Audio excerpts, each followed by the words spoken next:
Emilia, I will ask you one last time. Where is the 100 million naira your father left for you? It is in my account. Why? Transfer it to me. All of it.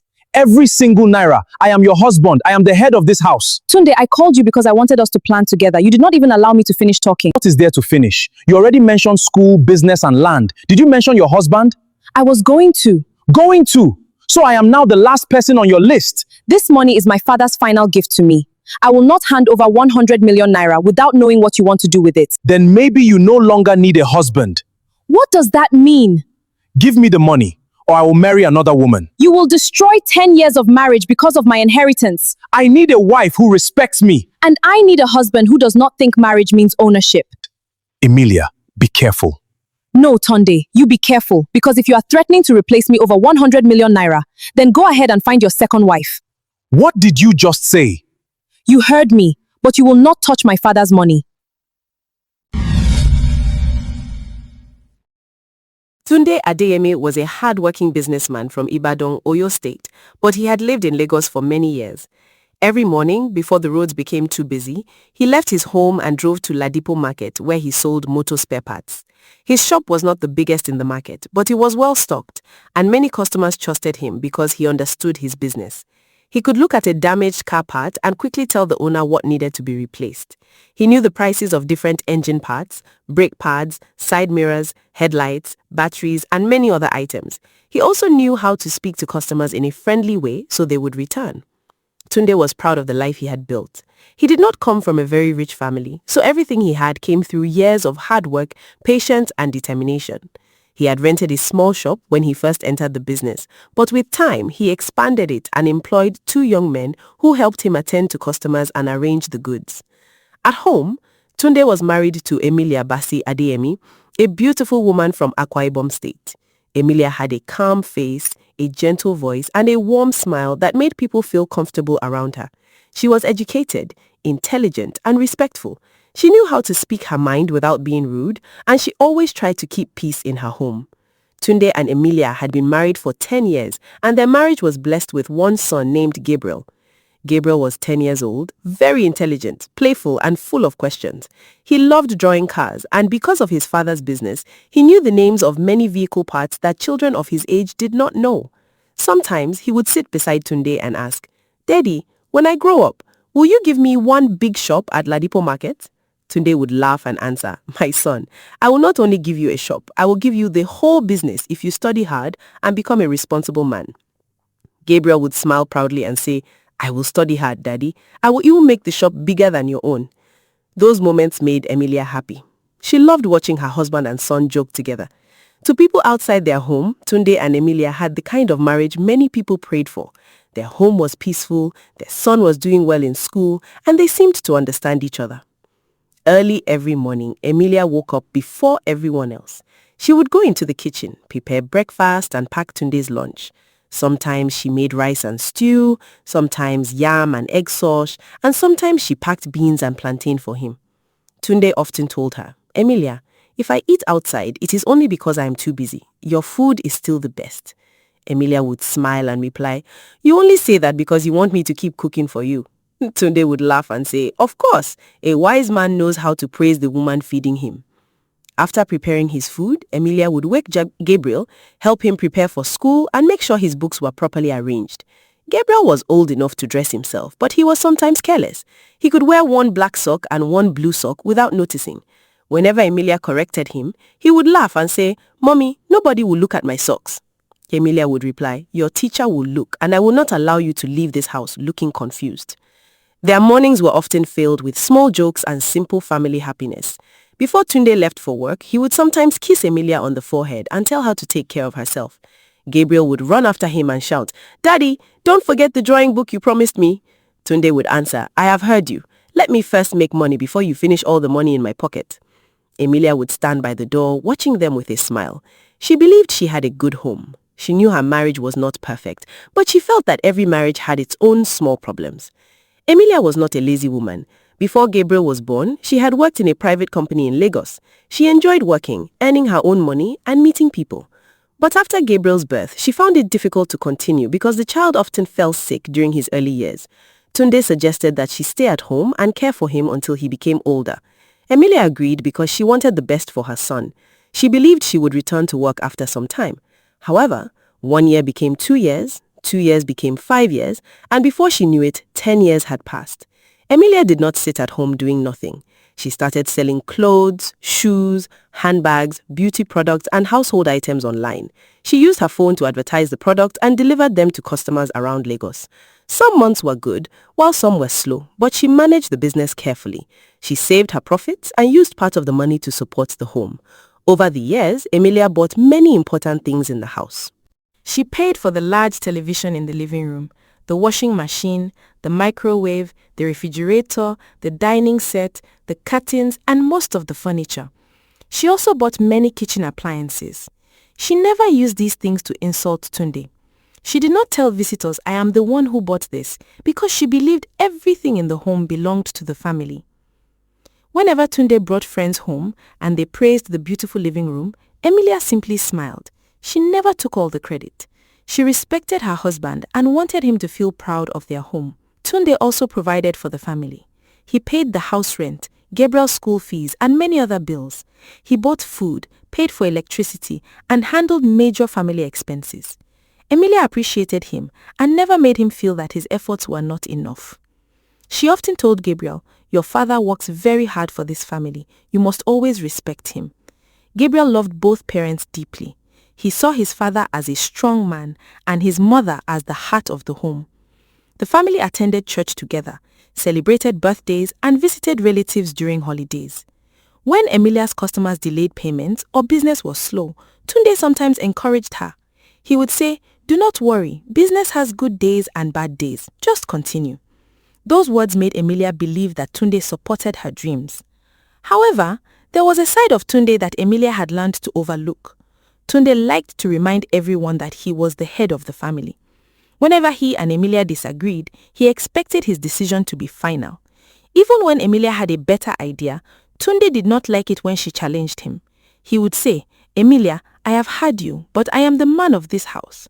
Sometimes the matter was small, like where they should spend Christmas or which school activity Gabriel should attend. Other times it involved money or family decisions. Emilia usually allowed him to have his way because she did not want unnecessary conflict. She told herself that Tunde was not a bad man. He did not beat her and he was not usually cruel.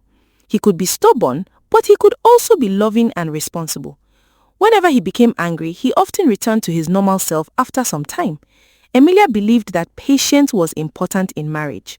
She did not realize that every time she kept quiet to maintain peace, Tunde became more convinced that his word should never be questioned. Emilia had dreams of her own. She wanted to return to school and obtain a master's degree. She also wanted to build a proper business that would not depend only on social media and small home deliveries. She dreamed of opening a large shop where she could sell quality home appliances, curtains, furniture, and household decorations. She had discussed the idea with Tunde several times, but there was always another problem to solve. 1 year, Gabriel's school fees increased. Another year, Tunde needed money to expand his stock at Ladipo Market. Sometimes there was a family emergency. Emilia kept postponing her plans. "I will do it next year," she often told herself. She did not feel bitter because she believed she was sacrificing for her family. She thought her time would come. One afternoon, while Emilia was arranging clothes for a customer, her phone rang. She looked at the screen and saw that the call was from Akwa Ibom. It was one of her father's neighbors. Emilia answered quickly. "Hello, good afternoon." The voice on the other side sounded worried. "Emilia, please, where are you?" Emilia's heart immediately became heavy. "I am in Lagos. What happened?" The neighbor paused before answering. "Your father is very ill. He has been asking for you and your siblings. You people need to come home." Emilia stood still. The dress in her hand dropped to the floor. "What do you mean by very ill? I spoke to him some days ago. He said he was only weak. His condition has become worse. Please come as soon as you can." Emilia's hands began to shake. She ended the call and immediately called her younger sister, Mfoniso. Mfoniso answered in tears. "Sister, I was about to call you. Inyobo has already booked a flight. We need to travel." Emilia pressed one hand against her chest. "Has Daddy been taken to the hospital?" "Yes, but he asked them to bring him home. The doctor said he needs close care, but Daddy said he wants us to see all of us together."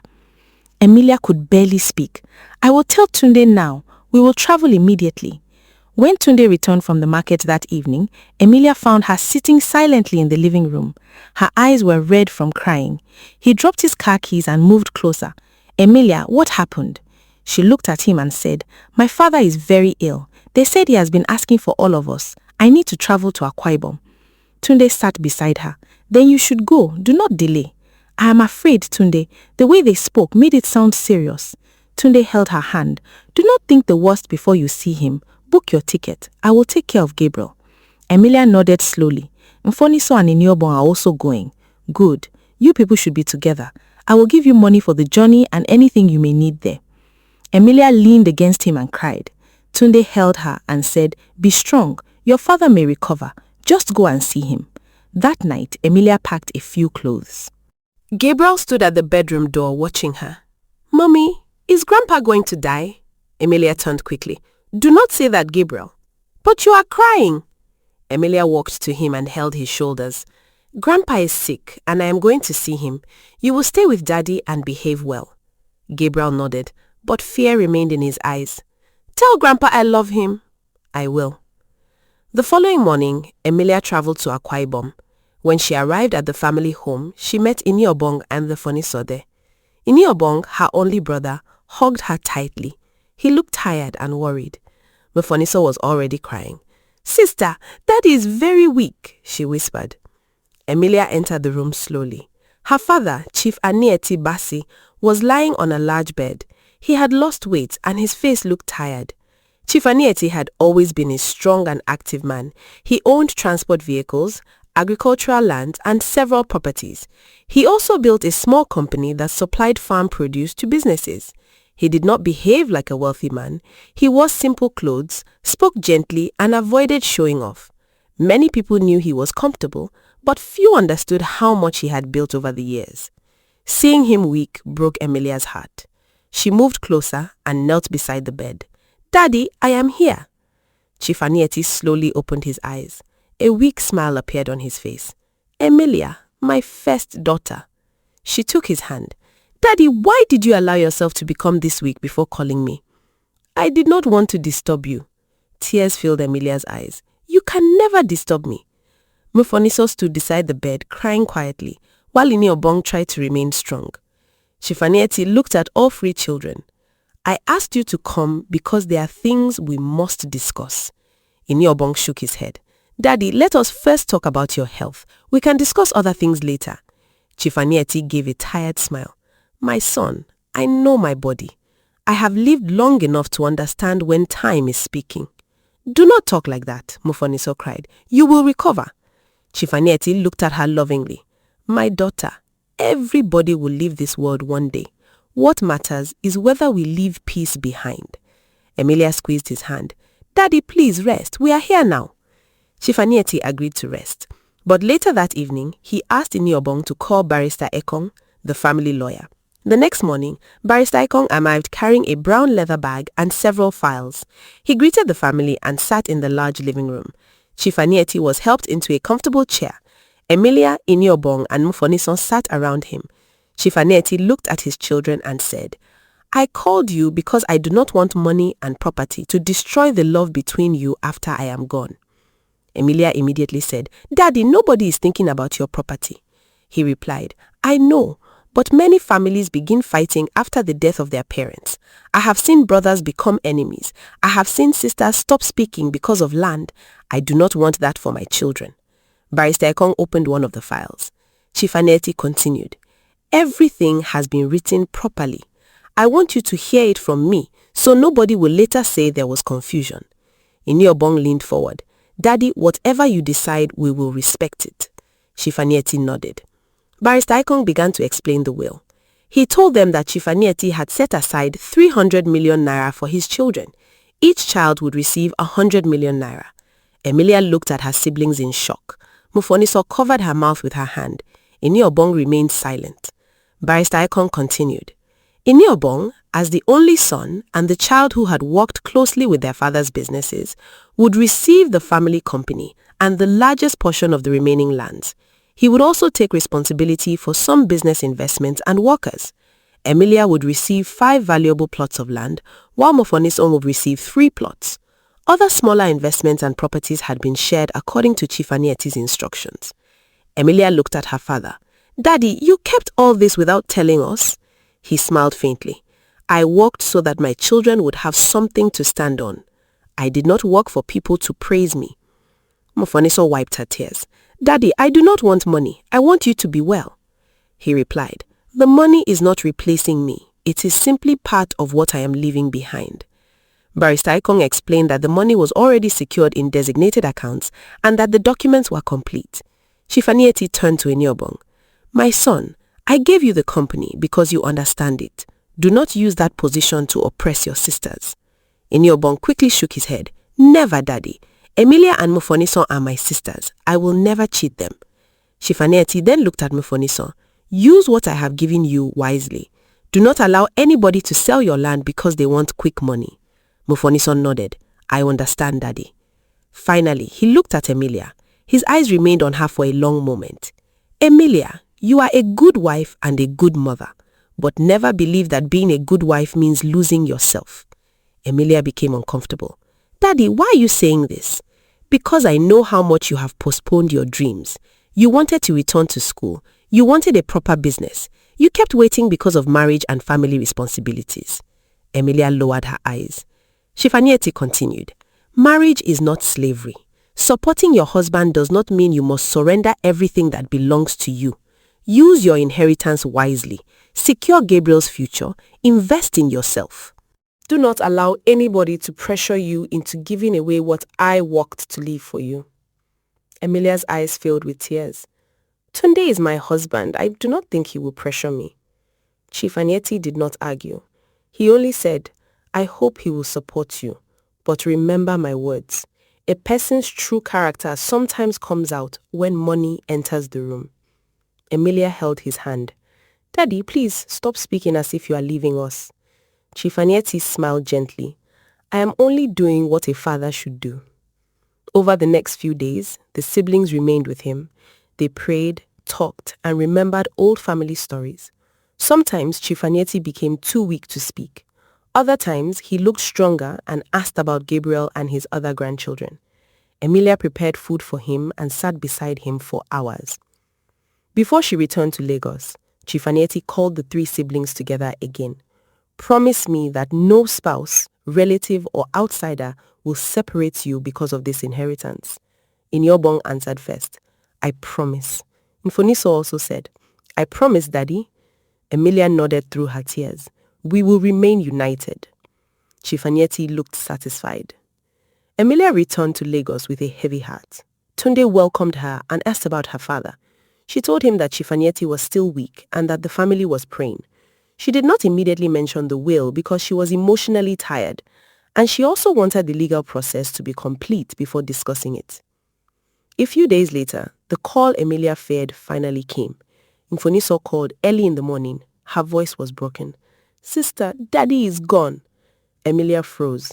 The phone slipped from her hand and fell on the bed. Tunde, who was preparing for work, turned quickly. "What happened?" Emilia looked at him, unable to speak. Then she cried, "My father is dead." Tunde rushed to her and held her as she broke down. Gabriel came into the room and saw his mother crying. When he understood what had happened, he also began to cry. The family traveled to Akwa Ibom for the burial.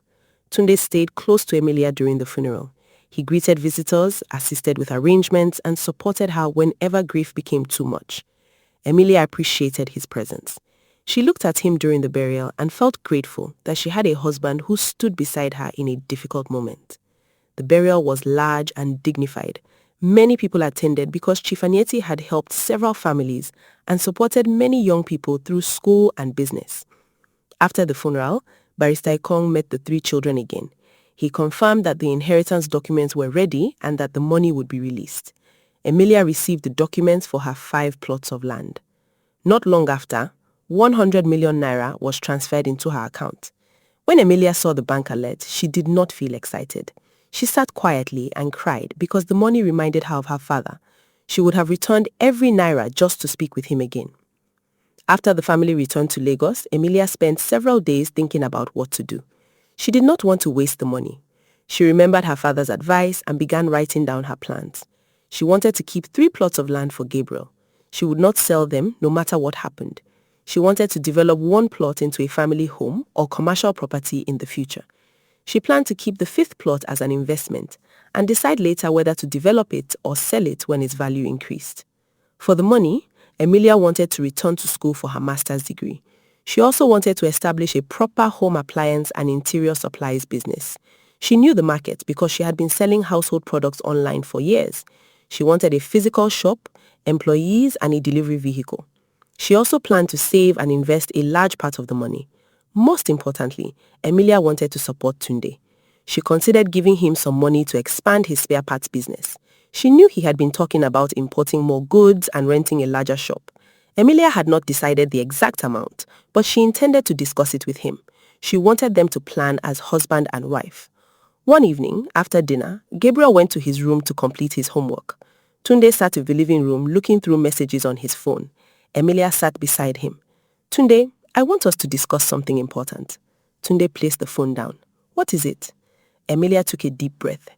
"It is about my father's will." Tunde became attentive. "What about it?" "Daddy left money and property for the 3 of us, Inyobong, Mfoneso, and me." Tunde nodded slowly. "I expected that. He was a successful man." Emilia continued. "He kept 300 million naira for us. Each of us received 100 million naira. Tunde's eyes widened. 100 million naira each? Yes. He also gave me 5 plots of land. For a moment, Tunde said nothing. Emilia thought he was simply surprised. She continued speaking with growing hope. "I have been thinking about how to use it wisely. I want to keep 3 plots for Gabriel. By the time he becomes an adult, the land will be very valuable. I can use 1 plot to build something in the future, maybe a house or commercial property. The other one can remain as an investment. For the money, I want to return to school for my master's degree. I also want to start the proper business I have always talked about. I will not put all the money into it. I want to save and invest a large part of it and..." Tunde's face changed. His mouth became tight and his eyes filled with anger. He stood up suddenly. "Emilia, stop speaking. Tunde, what is wrong?" He hissed loudly and picked up his phone. "Nothing is wrong." "You stood up while I was still talking." Tunde gave a bitter laugh. "Continue with your plans. It is your money. You can do whatever you want with it." Emilia looked confused. "What are you talking about? I called you because I want us to plan together. Did you mention me in any of your plans?" "I have not finished speaking." "You have said enough," Tunde replied. "You mentioned Gabriel, you mentioned school, you mentioned business, you mentioned land. Your husband did not enter your mind." Emilia stood up. "Tunde, please sit down and listen. There is nothing left to hear. There is a lot left to hear. Why are you behaving like this?" Tunde walked towards the door. Emilia followed. "Where are you going?" "Out." "At this time? Do I need your permission?" Emilia stepped back, shocked by his tone. "I only asked because we are having an important conversation." Tunde opened the door. "It is your money, Emilia. Spend it as you like. I cannot tell you what to do with your money." He walked out and slammed the door behind him. Emilia stood in the living room, unable to understand what had happened. She had planned to tell him that she wanted to support his business, but he had not allowed her to reach that part. She sat down and waited for him. An hour passed, then 2 hours passed. Tunde did not return. Emilia called him, but he did not answer. She sent a message asking where he was. He read it, but did not reply. Gabriel came out of his room. "Mommy, where is Daddy?" Emilia forced herself to remain calm. "He went out." "Is he angry?" "Go and sleep, Gabriel. It is late." Gabriel looked at her carefully but obeyed. Tunde returned close to midnight. Emilia had kept his dinner warm. When he entered, she stood up. "Your food is in the kitchen." Tunde removed his shoes without looking at her. "I am not hungry." "You have not eaten since evening." "I said I am not hungry." Emilia followed him into the bedroom. "Tunde, we need to talk." He changed his clothes and lay on the bed. "I am tired." "You walked away while I was speaking. At least tell me what made you angry." Tunde turned his back to her. "Nothing made me angry. Your behavior says otherwise." "Emilia, allow me to sleep." Emilia stood beside the bed for a moment before finally lying down. She could not sleep. She kept replaying the conversation in her mind, wondering what she had said wrongly. After some time, Tunde's breathing became slow and Emilia assumed he was asleep. She remained awake, staring into the darkness. Around midnight, Tunde suddenly sat up and switched on the bedside lamp. "Emilia." She turned toward him. "What is it? What did you say you want to do with the money?" Emilia slowly sat up. "I already told you, but you walked away before I finished." "Say it again." Emilia took a breath. "I want to keep 3 plots for Gabriel. I want to use one for a future building project and keep the last one as an investment. I want to return to school for my master's degree. I also want to start a business and save a large part of the money. I was also going to discuss." Tunde raised his hand. "Enough." Emilia stared at him. "You asked me to explain." "I have heard what I need to hear." "No, you have not. You keep stopping me." Tunde looked directly at her. "Listen to me carefully. You will transfer the 100 million naira into my account." Emilia blinked in disbelief. "What?" "I said you will transfer the money into my account." "Why?" Tunde's face hardened. "Did you just ask me why?" "Yes, because I need to understand what you want to do with it." "You do not need to understand anything. I am your husband. I am the head of this family. The money should come to me and I will decide what will happen to it." Emilia remained silent for a few seconds, waiting for him to say he was joking. His expression showed that he was serious. "Tunde, this money was left to me by my father, and you are my wife. That does not mean I should transfer everything to you without a plan. Your plan is not important. I will make the plan." Emilia felt a deep pain in her chest. "Tunde, you did not even allow me to tell you that I wanted to support your business." Tunde laughed without joy. "Support my business. So now you want to give me part of my own family's money like a favor? It is not your money, Tunde." The moment Emilia said those words, Tunde's eyes changed. "What did you say?" Emilia remained calm. "I said it is not your money. It is my inheritance. I am willing to discuss how it can help this family, but you cannot demand all of it." Tunde moved closer. "You have become bold overnight." "I have not become anything. I am only trying to speak to my husband." A good wife would have brought the money to her husband first. She would not sit down and begin listing school, business and land like a single woman. "I am not a single woman. That is why I called you to discuss it. You should not be discussing it with me. You should be handing it over to me." Emilia shook her head slowly. "That does not make sense." Tunde pointed toward the bedroom door. "Do you know your place in this house?" Emilia stared at him. "What kind of question is that? Your place is to take care of your husband, your child, and this home. Your office is the kitchen. I am the man who should handle money and property." Emilia felt as if someone had poured cold water over her. For 10 years, she had supported this man. She had used her earnings to furnish their home, paid bills when his business was slow, and postponed her education for their family. Yet, he now spoke as if she was only useful in the kitchen. "Tunde, did you just tell me that my place is in the kitchen?" "Yes, you are a woman. Stop allowing money to confuse you." Emilia's eyes filled with tears, but she refused to cry in front of him. "My father left this money because he wanted me to build a future. I have not said I will abandon you or this family." "Then prove it by transferring the money." "No." Tunde was shocked. "What did you say?" "I said no, not like this. We can sit down and make a reasonable plan, but I will not transfer 100 million naira into your personal account simply because you ordered me to." Tunde's jaw tightened. "You will regret speaking to me like this." Emilia looked at the man beside her and suddenly felt that she was seeing a stranger. She remembered her father's words, "A person's true character sometimes comes out when money enters the room." At the time, she had believed Tunde would never pressure her.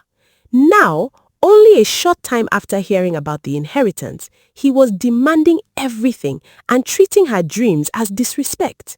Tunde switched off the lamp and lay down angrily. "We will continue this discussion tomorrow," he said. Emilia did not answer. She lay beside him in the darkness, but sleep refused to come. Her heart was heavy, and many questions moved through her mind. She thought about the loving husband who had supported her during her father's burial. She thought about the man who used to praise her food, joke with Gabriel, and tell everyone that she brought peace into his life. Then she remembered the anger in his eyes when she mentioned her education and business. She remembered how he ordered her to transfer the entire 100 million naira without explaining what he wanted to do with it. For the first time in 10 years, Emilia began to wonder whether the man she loved had truly been kind or whether he had only appeared kind because she had never possessed anything large enough to challenge his control. She remained awake beside him until morning, listening to his breathing and silently questioning whether the inheritance had changed her husband or merely revealed the person he had always been. The morning after Tunde demanded that Emilia transfer the entire 100 million naira to his personal account, the house felt different. Emilia had barely slept throughout the night. She remained awake for several hours thinking about the words her husband had spoken to her. Each time she closed her eyes, she heard his voice telling her that her place was in the kitchen and that she had no right to decide what to do with the money her father left for her. She could not understand how one discussion about money had brought out so much anger from him. When morning finally came, Emilia got out of bed quietly and went into the kitchen. She prepared breakfast as she always did. She made tea, fried eggs and toasted bread for Tunde. She also packed rice and chicken into his food container so he could take it to Ladipo market. Although Emilia was deeply hurt, she did not want to behave carelessly or give Tunde a reason to accuse her of abandoning her duties. She still hoped that when he woke up and became calmer, they would sit down and discuss everything properly. Tunde entered the dining room already dressed for work. He did not greet Emilia. He sat down, picked up his phone, and began scrolling through it as though she was not there. Emilia placed his tea and food in front of him. "Good morning," she said gently. Tunde did not answer. Emilia waited for a few seconds before speaking again. "Your breakfast is ready. I also packed your lunch." "Did you not hear me?" Tunde replied sharply. "I said I am not hungry." Gabriel entered the dining room wearing his school uniform. He stopped when he noticed the tension between his parents. "Good morning, Daddy," he greeted. Tunde answered without looking at him. "Morning." Gabriel turned to Emilia. "Good morning, Mommy." Emilia forced a smile. "Good morning, my son. Sit down and eat before the school bus comes." Gabriel sat at the table, but he kept looking at his father. Tunde stood up and picked up his car keys. Emilia quickly carried the food container she had packed for him. "Tunde, take your lunch." He looked at the container as though it offended him. "I do not need it." "You may not have time to buy food at the market." "I said I do not need it." "Why are you refusing to eat because we had a disagreement?" Emilia asked quietly. Tunde gave her a cold look. "You have 100 million naira now. Use it to feed yourself and your son." Gabriel's hand stopped halfway to his mouth. He looked from his father to his mother, confused. Emilia lowered her voice. "Please, do not speak like this in front of Gabriel." Tunde opened the door and walked out without answering. Emilia stood beside the dining table holding the food container in her hands. She heard the sound of his car starting outside, and a few seconds later he drove away. Gabriel stared at his mother. "Mommy, why is Daddy angry?" Emilia placed the food container on the table and sat beside him. "Your father and I are discussing something. It's an adult matter." "Is it because of Grandpa's money?" Gabriel asked. Emilia was surprised. "Why did you ask?" "That. I heard Daddy talking loudly last night. He said you should give him money." Emilia did not know how much Gabriel had heard. She touched his shoulder gently. "Do not worry about it. Your father and I will settle it." "Did you take Daddy's money?" Gabriel asked innocently. The question hurt Emilia, but she did not show it. "No, my son, I did not take anything from your father. The money belonged to Grandpa, and he left it for me." Gabriel nodded slowly. "Then, why is Daddy angry?" Emilia had no simple answer. "Sometimes adults misunderstand each other. Finish your breakfast. You do not want to miss the school bus." After Gabriel left for school, Emilia remained at the table. Tunde's untouched breakfast was still in front of his chair. She covered it and placed it in the kitchen, hoping he would return in the evening with a better attitude. However, when Tunde came home that evening, he walked past Emilia without greeting her. He went into the bedroom, changed his clothes, and returned to the living room. Emilia had prepared his favorite vegetable soup. She served the food and placed it on the dining table. Dinner is ready, she told him. Tunde did not look up from his phone. I ate outside. Emilia stood beside him. You did not take your lunch this morning. I said I ate outside. Tunde, we cannot continue like this. You have refused to eat anything I prepare. You do not greet me. You do not speak to me. What exactly are you trying to achieve? Tunde put down his phone slowly. Have you transferred the money? Emilia stared at him. Is that the only thing you can say? It is the only thing I want to hear. I will not transfer 100 million naira to your personal account. Tunde picked at his phone again. Then we have nothing to discuss. Emilia sat on the chair opposite him. You are my husband. We have been married for 10 years. We have a child together. Are you saying we cannot speak because I refuse to give you all my inheritance? You are creating the problem, Tunde replied. I told you what you should do. You ordered me to surrender everything without even explaining what you want to do with it. I don't owe you any explanation. I am the man. Being the man does not mean I should close my eyes and transfer 100 million naira to you. Tunde laughed bitterly. Listen to yourself. Since this money entered your account, you have become a different person. Emilia shook her head. I have not changed. I am only refusing to do something that does not make sense. You are becoming proud. How am I proud? You now feel you can question me. You feel you can make plans without me. You want to go back to school so you can become more educated than your husband. You want to start a big business so you can show everyone that you have money. You want to keep land for your son as though I am not his father. Emilia listened in disbelief. Tunde, none of those things are against you. If I go back to school, it will help me and this family. If I start a business, the money will support our home. If I keep land for Gabriel, it is for our son's future. Do not twist the matter, Tunde said. You listed everything you wanted to do before remembering that you have a husband. I was going to talk about your business, but you refused to let me finish. Tunde looked suspiciously. What were you going to say? Emilia hesitated. She had intended to give him money, but his behavior had changed everything. I was considering helping you expand your shop at Ladipo Market. Tunde sat up. Considering? Yes.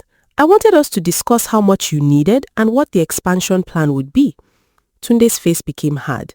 So you wanted to sit down and question me before giving me money? That is what responsible people do when they are making a large investment. Investment? Tunde repeated angrily. You now see helping your husband as an investment? I did not say that. That is exactly what you said.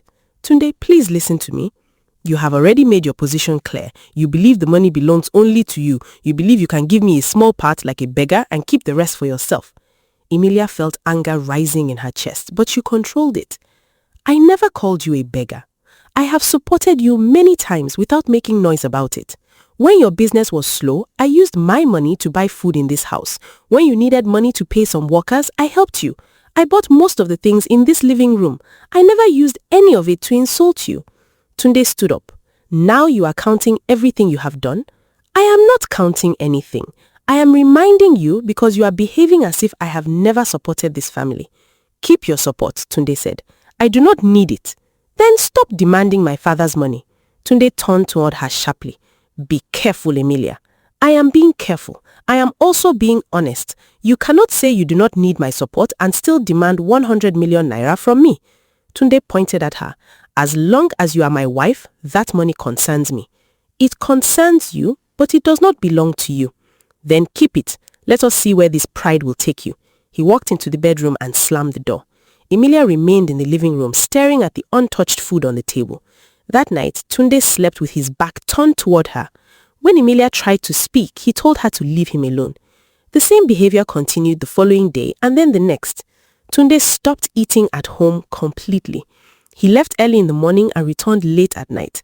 Whenever Emilia asked whether he had eaten, he answered rudely or ignored her. Sometimes he walked past the dining table and deliberately looked away from the food she prepared. Emilia began cooking only enough for herself and Gabriel because she was tired of throwing food away. Tunde also stopped calling her during the day. Before the argument, sometimes Tunde called from the market to ask about Gabriel or tell Emilia when he would return. Now the house could have been on fire and Tunde would not call.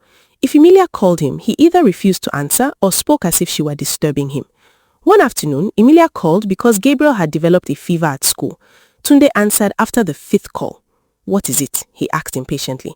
Gabriel is not feeling well. His school called me and I have taken him to the clinic. So? Emilia was shocked by his response. So, I am informing you about your son. What do you want me to do? You have money now. Pay the hospital bill. Emilia closed her eyes and took a deep breath. This is not about the bill. I am telling you that your son is sick. The doctor is there. Let the doctor treat him. Tunde ended the call. Emilia stared at the phone. Gabriel, who was lying on the clinic bed, looked at her weakly. Was that Daddy? Emilia answered. Yes. Is he coming? He is busy at the market. Gabriel turned his face away. Emilia sat beside him and held his hand, hiding the pain she felt. Tunde returned home after Gabriel had fallen asleep. Emilia met him in the living room. Did you not think you should come and see your son after I told you he was sick? Tunde removed his shoes. You said he was at the clinic. Is he still there? No. The doctor treated him and he is sleeping. Then what is the problem? The problem is that you did not even ask what was wrong with him. Do not use Gabriel to distract me from the main issue. Emilia stared at him. What main issue could be more important than your child? You know what I am talking about. Everything is not about the money, Tunde. You are making everything about money by refusing to obey me. Emilia felt tired. I am not going to transfer the money. Then stop demanding my money. Tunde turned past her and entered the bedroom without checking on Gabriel. Emilia remained in the living room staring at the untouched food on the table. That night, Tunde slept with his back turned toward her. When Emilia tried to speak, he told her to leave him alone. The same behavior continued the following day and then the next. Tunde stopped eating at home completely. He left early in the morning and returned late at night. Whenever Emilia asked whether he had eaten, he answered rudely or ignored her. Sometimes he walked past the dining table and deliberately looked away from the food she prepared. One evening, she waited until Gabriel had gone to bed and approached Tunde in the guest room. Can we speak calmly? She asked. Tunde did not look away from the television. About what? About us. This house is no longer peaceful. You know what will bring peace. You mean transferring the money? Yes. Emilia sat at the edge of a chair. Tunde, let us be reasonable. I can help you expand your business. We can agree on an amount. We can also invest some money together, but I will not give you the entire 100 million naira. I do not need a small amount from you. What do you need 100 million naira for? That is not your business. It is my money, so it is my business. Tunde turned off the television. This is the problem. You keep saying, my money. In marriage, there should be no my money. Emilia looked at him. Then why do you want me to transfer it into your personal account instead of a joint account? Tunde went silent for a moment. Emilia continued. If there should be no my money, why must it enter only your account? Why can we not sit down with a financial advisor? Why can we not make a written plan? Why must I hand everything to you before you are willing to speak to me? Because I am the head of the house. That is not an answer. It is the only answer you need. Emilia stood up. Then there is nothing more to discuss tonight. As she turned to leave, Tunde spoke behind her. Do not think you are the only woman in Lagos. Emilia stopped. What is that supposed to mean? It means there are women who know how to respect a man. Are you threatening me? Call it whatever you like. Tunde leaned back in his chair. There are younger women who would be grateful to marry someone like me. They would not sit in front of me and argue over money. Emilia looked at him carefully. Are you saying you want to marry another wife? If you continue this way, I may have no choice. Emilia almost laughed because of how unreasonable the statement sounded. You have no choice? A man needs peace in his home. Since you received this money, you have become disrespectful. I became disrespectful because I refused to give you 100 million naira. You became disrespectful because you challenged my authority. Tunde, listen to yourself. You are threatening to destroy a 10-year marriage because of money my late father left for me. It is not about the money, Tunde replied quickly. It is about respect. Emilia folded her arms. Then tell me what respect means to you. Respect means trusting your husband. And trust means transferring 100 million naira into your account without asking questions? Yes, if necessary. Then your idea of trust is control. Tunde stood up angrily. Do not use big words to insult me. I am not insulting you. You think because you want to go for a master's degree, you are now wiser than everyone. I have not even started the program, but the money has already entered your head. Emilia shook her head sadly. The money has not entered my head. It has entered yours. Tunde moved closer. You will regret this stubbornness. Emilia looked directly into his eyes. Do whatever you believe you must do, but I will not surrender my inheritance because you threatened me with another woman. Tunde laughed coldly. You think I cannot marry another wife? You can marry anyone you want. You are an adult. He was clearly surprised by her answer. He had expected fear, tears, or pleading. So you do not care about this marriage? I care about my marriage. That is why I have tried to speak to you again and again, but I will not pay 100 million naira to remain your wife. Tunde's face darkened. You are challenging me. No, I am protecting what my father left for me and for my son's future. Gabriel is my son too. Then behave like his father. You have barely spoken to him because you are angry with me. Do not tell me how to raise my son. Someone needs to remind you that he is watching everything happening in this house. Tunde opened the guest room door. Leave this room. Emilia did not argue. She walked out, but her heart was heavy. Tunde had threatened another marriage, yet he behaved as though it was she who was destroying their home. The following morning, Tunde left for his parents' house in Ibadan without telling Emilia. He arrived there angry and restless. His father, Pa Adeyemi, was sitting outside reading a newspaper, while his mother, Mrs. Adeyemi, was supervising a woman who was cleaning the compound. When Mrs. Adeyemi saw his son, she smiled. Tunde, you did not tell us you are coming. Tunde greeted them and sat down heavily. Pa Adeyemi lowered the newspaper. What is wrong? You look angry. Tunde shook his head. I am tired of Emilia. Mrs. Adeyemi immediately became alert. What did she do? Her father left 100 million naira for her. Mrs. Adeyemi's eyes widened. 100 million? Yes. He also gave her 5 plots of land. That is serious money, Pa Adeyemi said. What is the problem? Tunde leaned forward. She has refused to give me the money. Mrs. Adeyemi frowned. Refused to give you? Yes. She's already making plans. She wants to go back to school. She wants to start a business. She wants to keep land for Gabriel. She has mentioned everything except her husband. Pa Adeyemi asked, did she say she would not support you at all? Tunde became impatient. Daddy, that is not the point. Why should she be the one deciding how much to give me? I am her husband. The money should come to me first. Mrs. Adeyemi nodded strongly. You are correct. A married woman should not be controlling that kind of money while her husband is alive. Pa Adeyemi looked thoughtful. 100 million naira is a large amount. You people should not fight over it. I have tried to make her understand, Tunde said.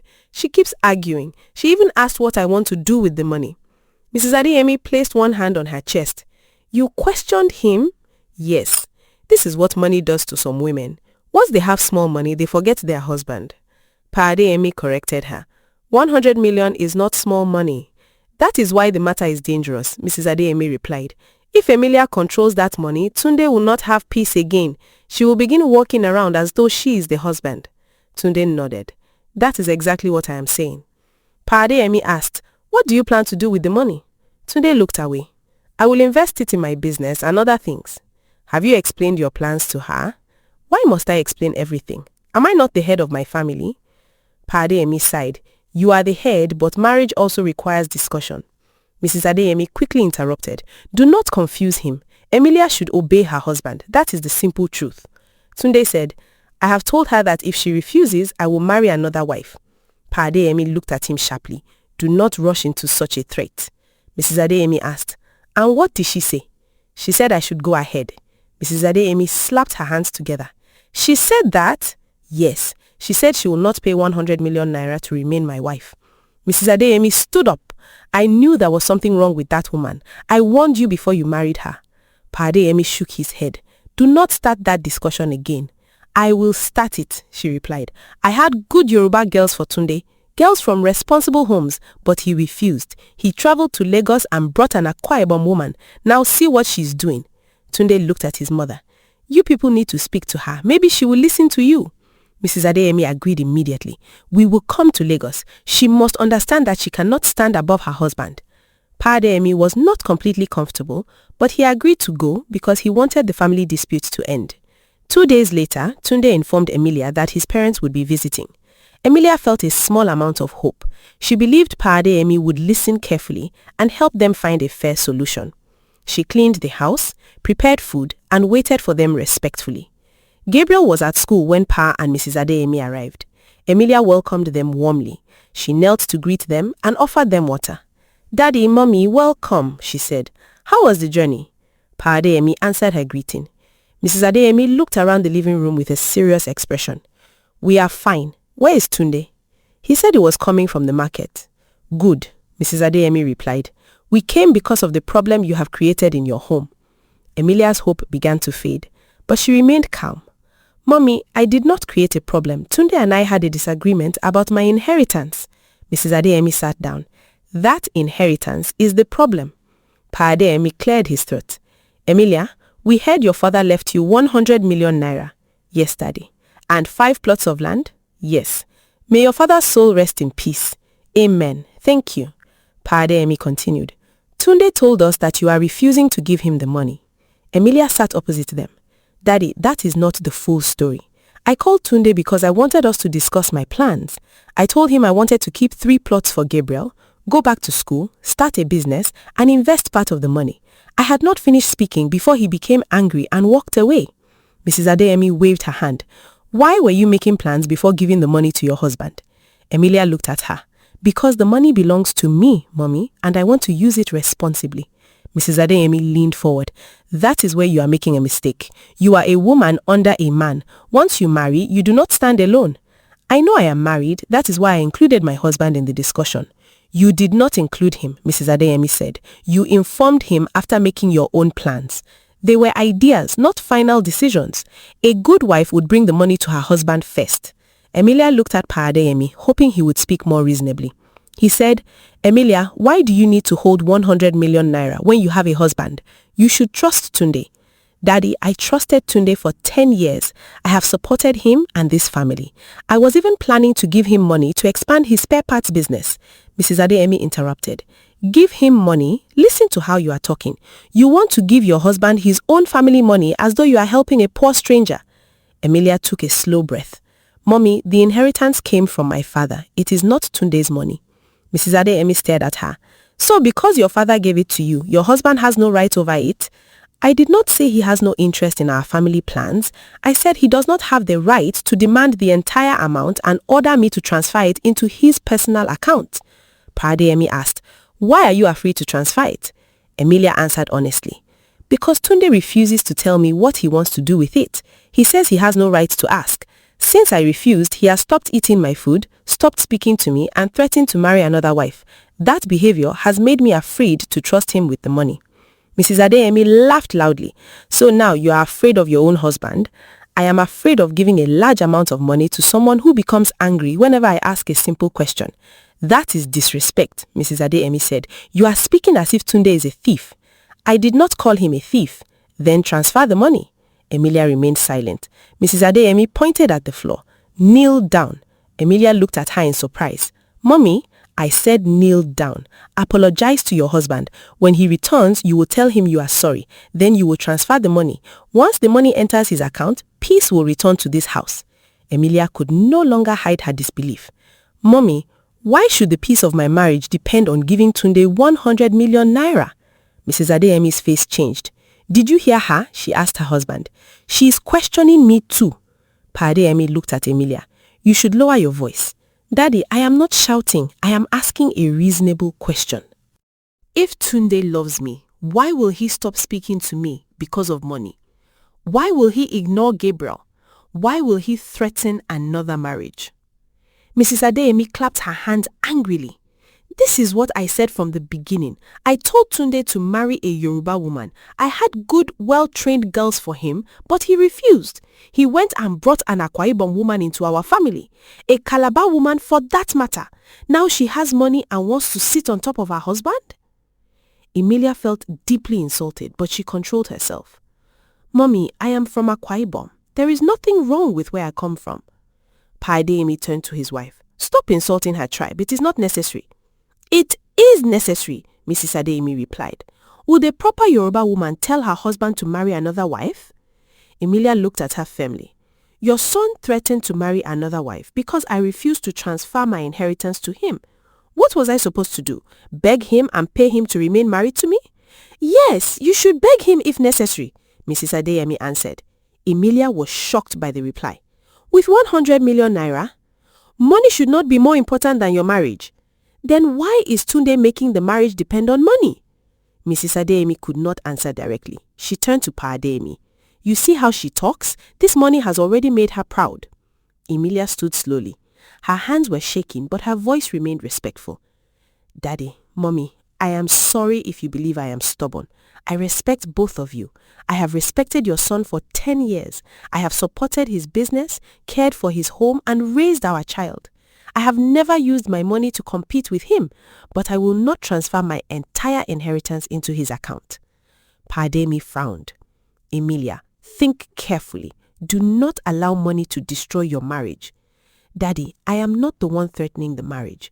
Tunde is the one saying he will marry another wife if I do not give him the money. You should still find a way to calm him, Pardemi said.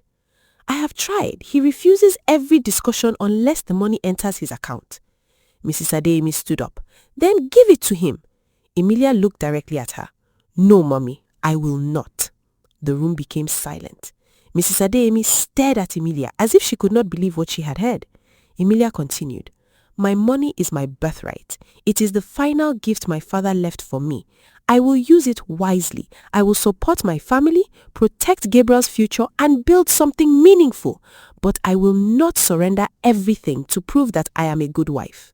Mrs. Adeyemi picked up her handbag. And if Tunde marries another woman? Emilia swallowed the pain in her throat. Then he is free to marry whoever he wants. You do not fear losing your husband? I fear losing myself more. Pardemi shook his head. You are being very stubborn, Emilia. I am sorry you see it that way, Daddy. We have tried, he said. Tunde said he wants to marry another wife. You said you will not give him the money.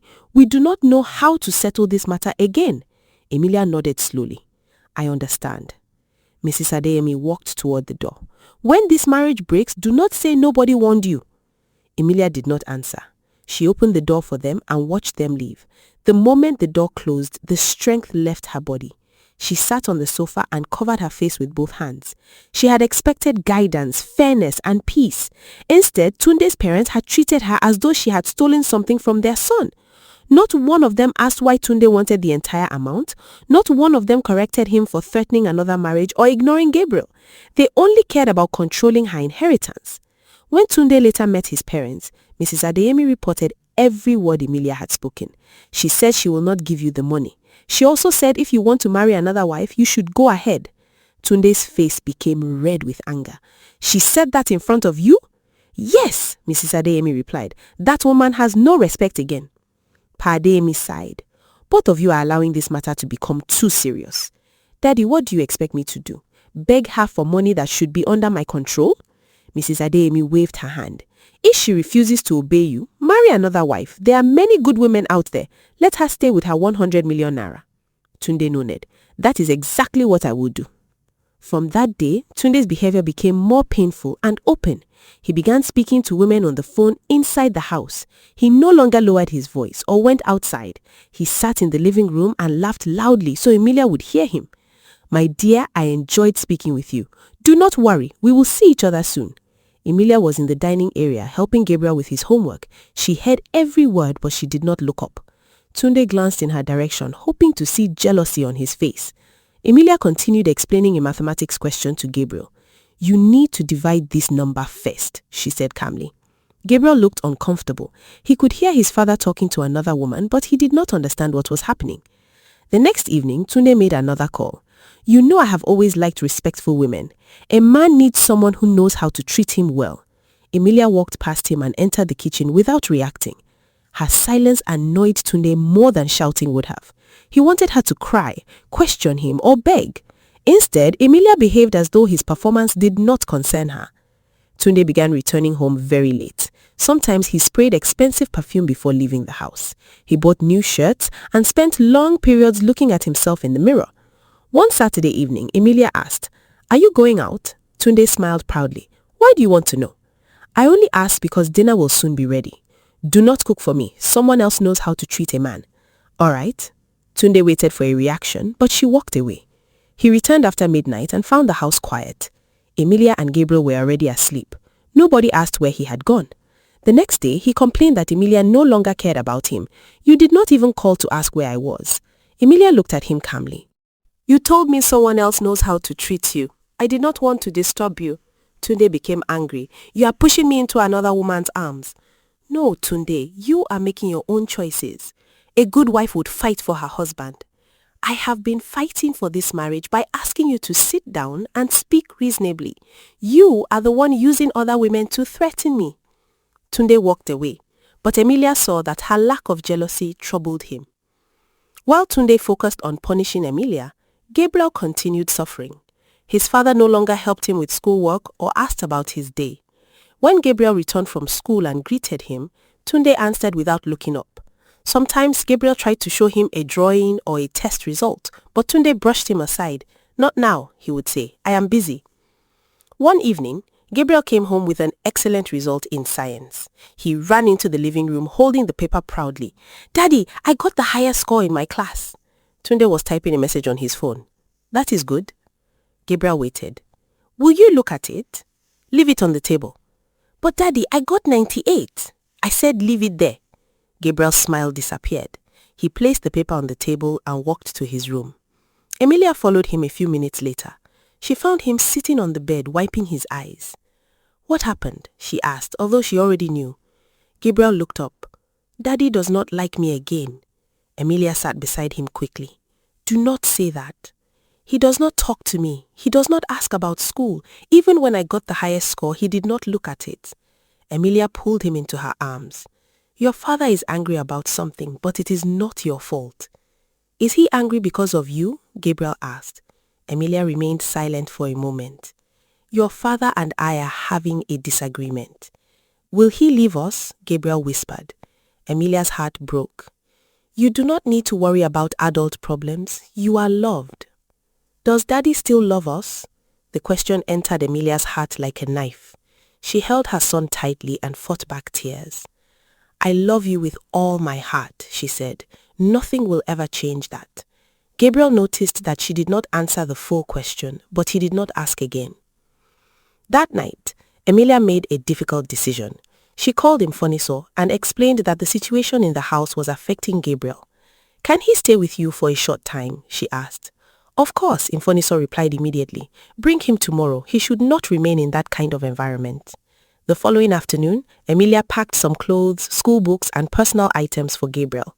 She explained that he would stay with Aunt Mfoniso for a few days. Gabriel was sad, but agreed because he loved his aunt and cousins. Mfoniso welcomed him warmly and promised Emilia that she would take good care of him. When Emilia returned home alone, the house felt even emptier. Tunde came back later that night. He walked into the living room, looked around, and went into the bedroom. Gabriel's school bag was no longer beside the dining table, and his shoes were missing from the entrance. Tunde must have noticed, but he did not ask any questions. Emilia waited, expecting him to say, "Where is my son?" He said nothing. He changed his clothes, made a telephone call, and went into the guest room. The following morning, Gabriel's bedroom door remained open. Tunde passed it without stopping. He prepared to leave for work without asking where the boy had gone. Emilia could no longer hide her disappointment. "Tunde," she called. He turned impatiently. "What? Have you not noticed that Gabriel is not in this house?" Tunde looked at her coldly. "I noticed. And you did not ask where he is? You took him away to make me feel guilty." Emilia stared at him. "I took him to Mfoniso's house because this situation is affecting him." "Do whatever you want. He is your son." "I know. Then behave as though you care." Tunde picked up his keys. "When you are ready to stop using the boy against me, bring him back." Emilia felt her anger rise. "I am not using him against you. I am protecting him from the tension you created." "You created it by refusing to obey." Tunde opened the door and left. Emilia stood in the quiet house for a long time. She finally understood that Tunde's pride had become more important than his relationship with his child. He would rather pretend not to care than admit that his behavior was hurting Gabriel. Something inside Emilia began to change. She was no longer only hurt, she was becoming clear-minded. She started seeing that the marriage she had protected for 10 years might not survive because Tunde did not want a partner. He wanted a woman who would surrender whenever he spoke. A few days later, Tunde's younger sister, Yedentu, called Emilia. Yedentu sounded nervous. "Sister Emilia, are you alone?" "Yes. Why are you asking?" "I want to tell you something, but you must please not mention my name." Emilia sat down. "What happened?" Yedentu lowered her voice. "Tunde came to see us yesterday. He was speaking with a lawyer. Emilia's heart began to beat faster. A lawyer? Yes, he said he wants to serve you divorce papers. Emilia remained quiet. Yedentu continued. I don't know if he's serious. Mommy is encouraging him. She said once you see the papers, you will become afraid and transfer the money. Emilia closed her eyes. So, the divorce is another threat? It sounds like it. Tunde said you are too confident because you believe he cannot leave you. He wants to show you that he is serious. Thank you for telling me, Emilia said calmly. Sister Emilia, please try to settle with him. I don't want the family to break. I have tried, Yedentu. Your brother does not want a settlement. He wants control. What will you do? Emilia looked around the living room. She saw the television she purchased, the dining set she paid for, the curtain she selected, and the sofa she bought with the profits of her business. She remembered every sacrifice she had made to turn the house into a home. I don't know yet, she replied, but I will not wait for him to destroy me. After the call ended, Emilia remained seated for a few minutes. She did not cry, she did not panic, she did not call Tunde to beg or question him. Instead, a strange calmness entered her heart. Tunde expected the threat of divorce to frighten her into giving him 100 million naira. He believed she would kneel, apologize, and surrender everything to remain his wife. But Emilia had finally understood that peace bought with fear was not real peace. A marriage held together by threats was not a safe marriage. She thought about Gabriel asking whether his father still loved them. She thought about Tunde refusing to visit him when he was sick, ignoring his school result, and failing to ask where he had gone. She thought about Mrs. Adeyemi insulting her tribe and demanding that she kneel because she wanted to protect her own inheritance. Emilia stood up slowly and walked around the living room. The house was beautiful, but it no longer felt like home. Every room carried the weight of Tunde's silence and anger. She entered Gabriel's empty bedroom and sat on his bed. She touched one of his books and remembered the sadness in his eyes. I will not allow you to grow up believing this is what love should look like, she whispered. Emilia returned to the living room and picked up her phone. Her hands were steady. She searched through her contacts until she found the number of a property agent who had once helped Infoniso find an apartment. Emilia pressed the call button and waited. Hello, good afternoon. Emilia looked around the house one final time before speaking. Good afternoon. My name is Emilia Adeyemi. I was given your number by my sister Infoniso. I need an apartment as soon as possible. It must be in a safe area and it should be comfortable for me and my son. As the agent began asking questions, Emilia stood in the middle of the living room with a firm expression on her face. Tunde believed the divorce papers would frighten her into submission, but he did not know that his threats had pushed her beyond fear. Emilia had made her decision. She would leave the marriage before Tunde took away the last part of her dignity. After ending the call with the property agent, Emilia stood in the middle of the living room for a long time, holding her phone tightly in her hand. The house was quiet, but her mind was not. She could still hear Tunde's angry voice, his mother's insults, and Gabriel's painful question asking whether his father still loved them. She looked around the room she had spent many years arranging and caring for. The curtains, sofa, television, dining set, and decorations had all been chosen with love. She remembered the day the furniture arrived. Tunde had been excited, and he had called 2 of his friends to come and see the new living room. He had proudly told them that his home was becoming more beautiful, but he had not told them that Emilia paid for most of it. Emilia had not minded then. She believed they were one family, and she never thought there would come a day when she would need to prove what belonged to her. Now, as she stood alone in the same room, the beauty of the house no longer comforted her.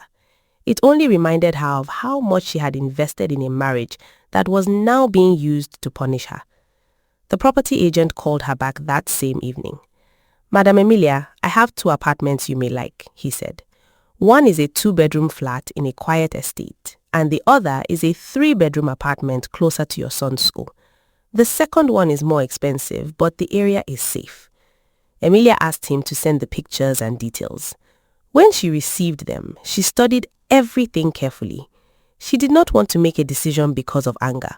She wanted a place where Gabriel would feel secure, where he could continue attending his school without a long journey, and where she could also begin rebuilding her life. The 3-bedroom apartment was neat, bright and peaceful. It had a spacious living room, a small balcony, good security, and enough room for Gabriel to have his own bedroom. Emilia called Mfoniso and told her about the apartment. "I think I should take it," she said. Mfoniso was quiet for a moment before answering. "Are you sure this is what you want?" Emilia looked around Tunde's house again.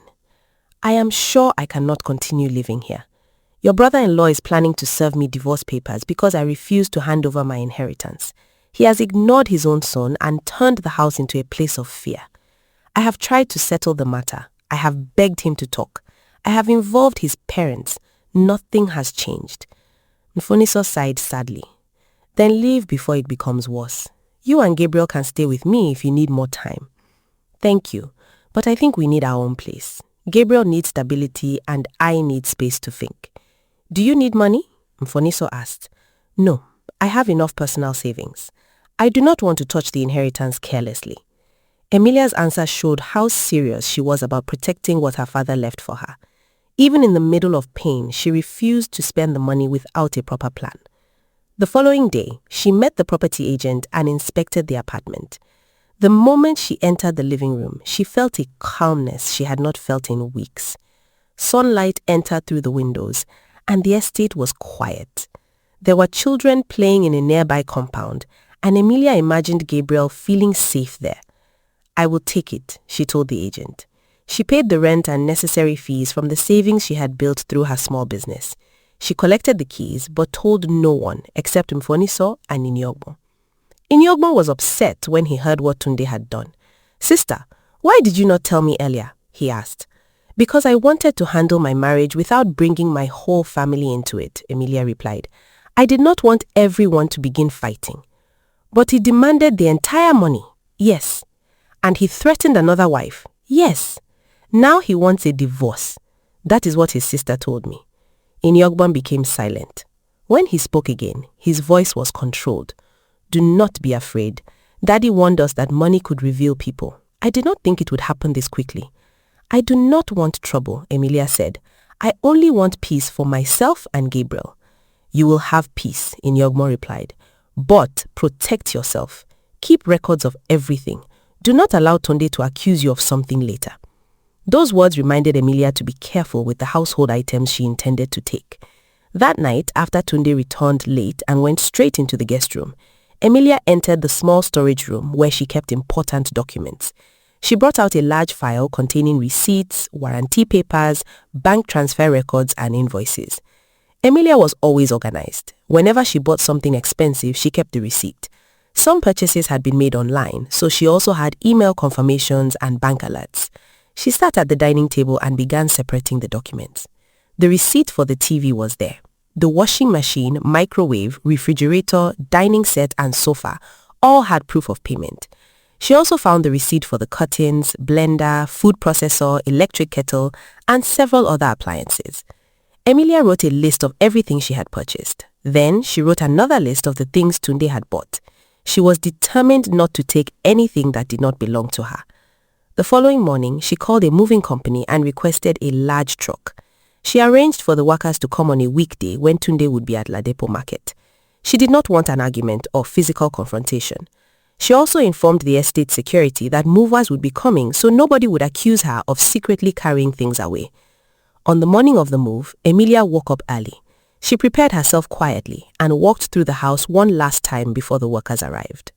She felt many emotions at once. Part of her was sad because this was the home where Gabriel had spent most of his childhood. There were marks on one wall where they had measured his height every year. There was a small stain on the carpet from the day he spilled juice during his 7th birthday. Every corner held memories. But the house also carried the pain of the recent weeks. It carried Tunde's silence, his threats, and the sound of him laughing with other women on the phone. Emilia reminded herself that memories were not enough to keep a person in a place where her dignity was being destroyed. The movers arrived with boxes, ropes, and protective materials. Emilia explained clearly what they should take. "Please do not touch anything I have not marked," she said. "Only carry the items with the blue stickers." The workers nodded. She supervised everything carefully. They began with the large television, As they removed it from the wall, the living room suddenly looked strange. Next came the sofa and center table. Emilia remembered saving for months before buying the sofa. She had wanted something comfortable because Tunde often complained that their old chairs were too hard. She had surprised him with the new furniture on her birthday. He had hugged her and called her a wonderful wife. Now, the same sofa was being carried out because that wonderful wife had refused to surrender her father's money. The movers removed the dining set, the refrigerator, the microwave, and the washing machine. They packed the curtains, leaving the windows bare. They took the kitchen appliances Emilia had purchased and several decorative items. She also packed her clothes, shoes, personal documents, and Gabriel's remaining belongings. She left Tunde's clothes untouched. She left his television in the bedroom, the small freezer he purchased, his office desk, his personal chair, and everything related to his business. She also left the bed and wardrobe because Tunde had paid for them when they moved into the house. One of the movers looked around the nearly empty living room and asked, "Madam, are you sure all these things belong to you?" Emilia held up the file in her hand. "I have the receipts for everything." The man nodded and continued working. By afternoon, the once warm and beautiful house looked empty. The walls appeared larger without the furniture. The sound of footsteps echoed across the floor. Emilia stood at the entrance and looked back. Her eyes filled with tears, but she did not allow herself to break down. She locked the door, handed the movers the address of her new apartment, and followed the truck. At the new place, Emilia arranged the most important items first. She placed the sofa in the living room and set up the television. She arranged Gabriel's bed and study table in his room. Infoniso came to help with cleaning and organization. When everything was ready enough for them to stay, Emilia went to collect Gabriel. He was happy to see her, but he became quiet when she told him they would not be returning to the old house. "Are we moving away from Daddy?" he asked. Emilia sat beside him. "Your father and I are having serious problems. For now, you and I need to live somewhere peaceful." Gabriel looked down at his hands. "Is it because of the money?" Emilia answered carefully. "The money caused an argument, but the bigger problem is how your father chose to behave. This is not your fault. Will Daddy come here? He can see you, but he must respect the rules of this house. Are you and Daddy getting a divorce?" Gabriel's question was direct, and Emilia felt pain in her chest. She did not want to lie. "Your father is planning to send divorce papers. I do not know what will happen yet, but whatever happens, you will still have a mother and a father." Gabriel's eyes filled with tears. "I want us to live together again." Emilia pulled him into her arms. "I know, my son. I wanted that too. But people cannot live peacefully when there is no respect." Gabriel cried quietly against her chest. Emilia held him and allowed him to express his pain. Later, when he entered his new room, he looked around. His books were arranged on the shelf, his favorite blanket was on the bed, and his drawings were already placed on the wall. A small smile appeared on his face. "It is nice," he said. "Do you like it?" Emilia asked. "Yes, it is quiet." Those simple words confirmed that she had made the right decision. That evening, Tunde returned from Ladipo Market. He unlocked the door and immediately noticed the silence. The living room was dark and empty. At first, he thought there had been a robbery. He switched on the light and froze. The television was gone. The sofa was gone.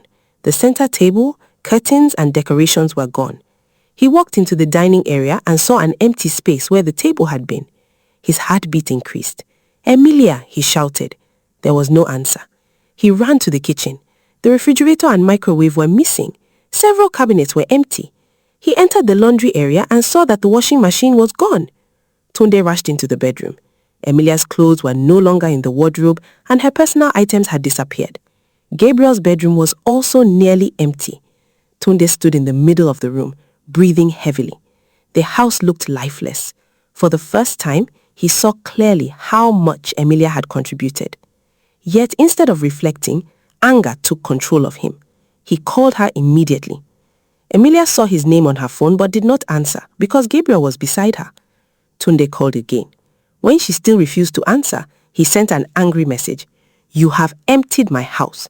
Return everything before I take action." Emilia read the message and placed the phone down. Tunde called his mother. "Mommy, Emilia has carried everything in the house." Mrs. Adeyemi screamed. "Everything?" The television, sofa, refrigerator, washing machine, dining table, curtains, appliances. She has taken Gabriel too. She has stolen your property. "I will deal with her," Tunde said. Pa Adeyemi, who was listening, asked, "Did she buy those things?" Tunde became defensive. "What kind of question is that? They were in my house." "That does not answer me," Pa Adeyemi replied. Mrs. Adeyemi interrupted. "Whether she bought them or not, she is your wife. Everything in the house belongs to the husband." Tunde liked that answer. He decided that Emilia had committed a serious offense.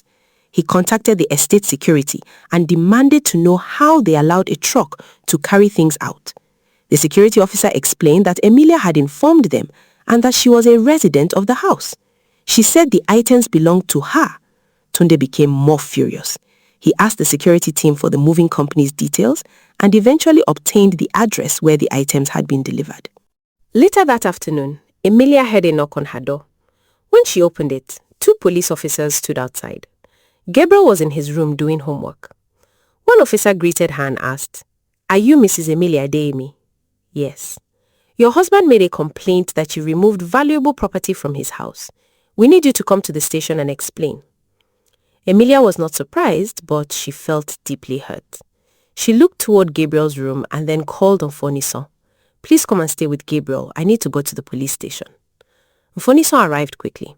When Gabriel heard what was happening, he became frightened. "Mommy, are they arresting you?" Emilia knelt in front of him. "No, my son. They only want to ask questions. I will come back soon." "Did Daddy call the police?" Emilia did not answer directly. "Stay with Auntie Mfonison and finish your homework." She collected the file containing her receipts and followed the officers. At the station, Tunde was already seated. The moment he saw Emilia, he stood up angrily. "Where are my things?" he demanded. Emilia looked at him calmly. "I did not take your things. You emptied my house. I removed the things I bought." Tunde laughed bitterly. Listen to her. She says she bought everything. The officer asked both of them to sit down. "We are not here to shout. Mr. Adeyemi, you reported that your wife stole property. Mrs. Adeyemi, you say the items belong to you. We need evidence." Tunde pointed at Emilia. "She carried everything because she wants to punish me." Emilia opened her file. "I took only what I purchased with my money. I left every item that belonged to him." The officer asked, "Do you have proof?" "Yes." Emilia began bringing out documents. "This is the receipt for the television. It was paid for with my bank card. This is the receipt and warranty for the washing machine. This is the invoice for the refrigerator. This bank transfer paid for the sofa and center table. This is the receipt for the dining set. These are the online confirmations for the microwave and kitchen appliances." The officers examined the documents carefully. One of them compared the dates and names. Everything was clear. Emilia's name appeared on several receipts and her bank statements matched the payments. The officer turned to Tunde. "Do you have receipts showing that you bought any of these items?" Tunde shifted in his seat. "I do not keep receipts." "Do you have bank records?" "Some things were bought years ago." "Can you show any proof at all?" Tunde became angry. "They were inside my house. Is that not proof?" The officer shook his head. "No. Something being inside your house does not mean you bought it. Your wife also lived there." Tunde pointed at Emilia again. "She is my wife. Her property is my property." Emilia spoke quietly. "Then why is my inheritance not also mine? Why must everything I own become his while everything he owns remains his?" The room became silent for a moment. The senior officer leaned back in his chair. "Mr. Adeyemi, did she remove anything you personally purchased?" Tunde struggled to answer. "She left some things." "Which of your things did she take?" "The major things were inside the house." "That is not what I asked," the officer replied. "Did she take your bed, your freezer, your office desk, or your personal television?" Tunde looked away. "No." "Did she take your clothes, business documents, or shop property?" "No." "Then what exactly did she steal?" Tunde remained silent. Another officer looked at the receipts and said, "Oga, the evidence is here, Madame bought these things. You accused her of theft without checking who paid for them. Tunde's face became hot with embarrassment. She had no right to leave my house like that. Emilia looked at him. You planned to serve me divorce papers. You stopped speaking to me, threatened to marry another wife, and ignored our son. What did you expect me to do? The officer turned to Tunde. Is this true? Tunde answered defensively. It is a family matter. But you brought the family matter to the police station. Now we must understand it. Emilia explained the inheritance and Tunde's demand that she transferred the entire 100 million naira into his personal account. She spoke calmly and did not insult him. She explained that she had tried to discuss her plans, but Tunde refused to listen. She told them about the silent treatment, the threat of another wife, and his lack of concern for Gabriel. The officers listened with growing surprise. One of them asked Tunde, "Why did you demand all the money?" "I am her husband. I wanted to manage it for the family." "Did you give her a plan?" "I do not need to explain every decision to my wife." The officer shook his head. "You demanded 100 million naira and did not explain what you wanted to do with it. Then you reported her for taking property she bought. Oga, this is not reasonable." Tunde became more embarrassed. "Are you supporting her because she brought receipts?" "We are supporting evidence. This is a police station, not a family meeting. If you accuse someone of theft, you must prove it." Another officer looked at Emilia. "Madam, you are free to go. Keep these documents safely." Then he turned to Tunde. "You should settle your marital problem properly. Bringing the mother of your child here over furniture she purchased is not good." Tunde refused to apologize. He stood up and walked out of the station angrily. Emilia gathered her documents with shaking hands. Although she had proven her innocence, she felt deeply wounded. Tunde had been willing to disgrace her publicly and have her treated like a criminal. On the way home, tears finally rolled down her cheeks. She remembered the man who once promised to protect her. Now he was the same person exposing her to humiliation because she refused to surrender her father's money. When Emilia returned to the apartment, Gabriel ran to her. "Mommy, are you all right?" She hugged him tightly. "I am fine." "Did Daddy say you stole something?" Emilia looked at Mfomiso, who had clearly tried to protect the boy from the details. "Your father was angry and made a wrong complaint. The police checked everything and they saw that I did nothing wrong." Gabriel lowered his head. "Why is Daddy doing all this?" Emilia had no answer that would not hurt him. She only said, "Sometimes people allow anger and pride to control them." That night, after Gabriel slept, Emilia sat alone in the living room. The police incident had removed the last hope she carried in her heart. Before that day, a small part of her still believed Tunde might calm down, apologize, and remember the love they once shared. But a man who could falsely accuse her of stealing was no longer someone she could trust. She understood that returning to him would mean living in fear of his next action. 3 days later, a man arrived at Emilia's apartment and handed her an envelope. She opened it and found the divorce papers Tunde had threatened to send. Her hands remained steady as she read the first page. Tunde had begun legal steps to end their marriage. He accused her of disrespect, abandonment, and refusal to perform her duties as a wife. He also claimed that her inheritance had changed her character. Emilia read every word slowly. She felt pain, but she did not feel surprise. Tunde expected the papers to frighten her. He believed she would call him crying and beg him to withdraw them. He waited throughout the day with his phone beside him. Emilia did not call.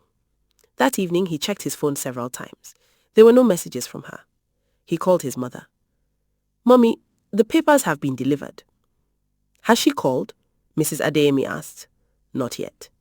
"She will call. Give her time. Once she sees that you are serious, she will come to her senses."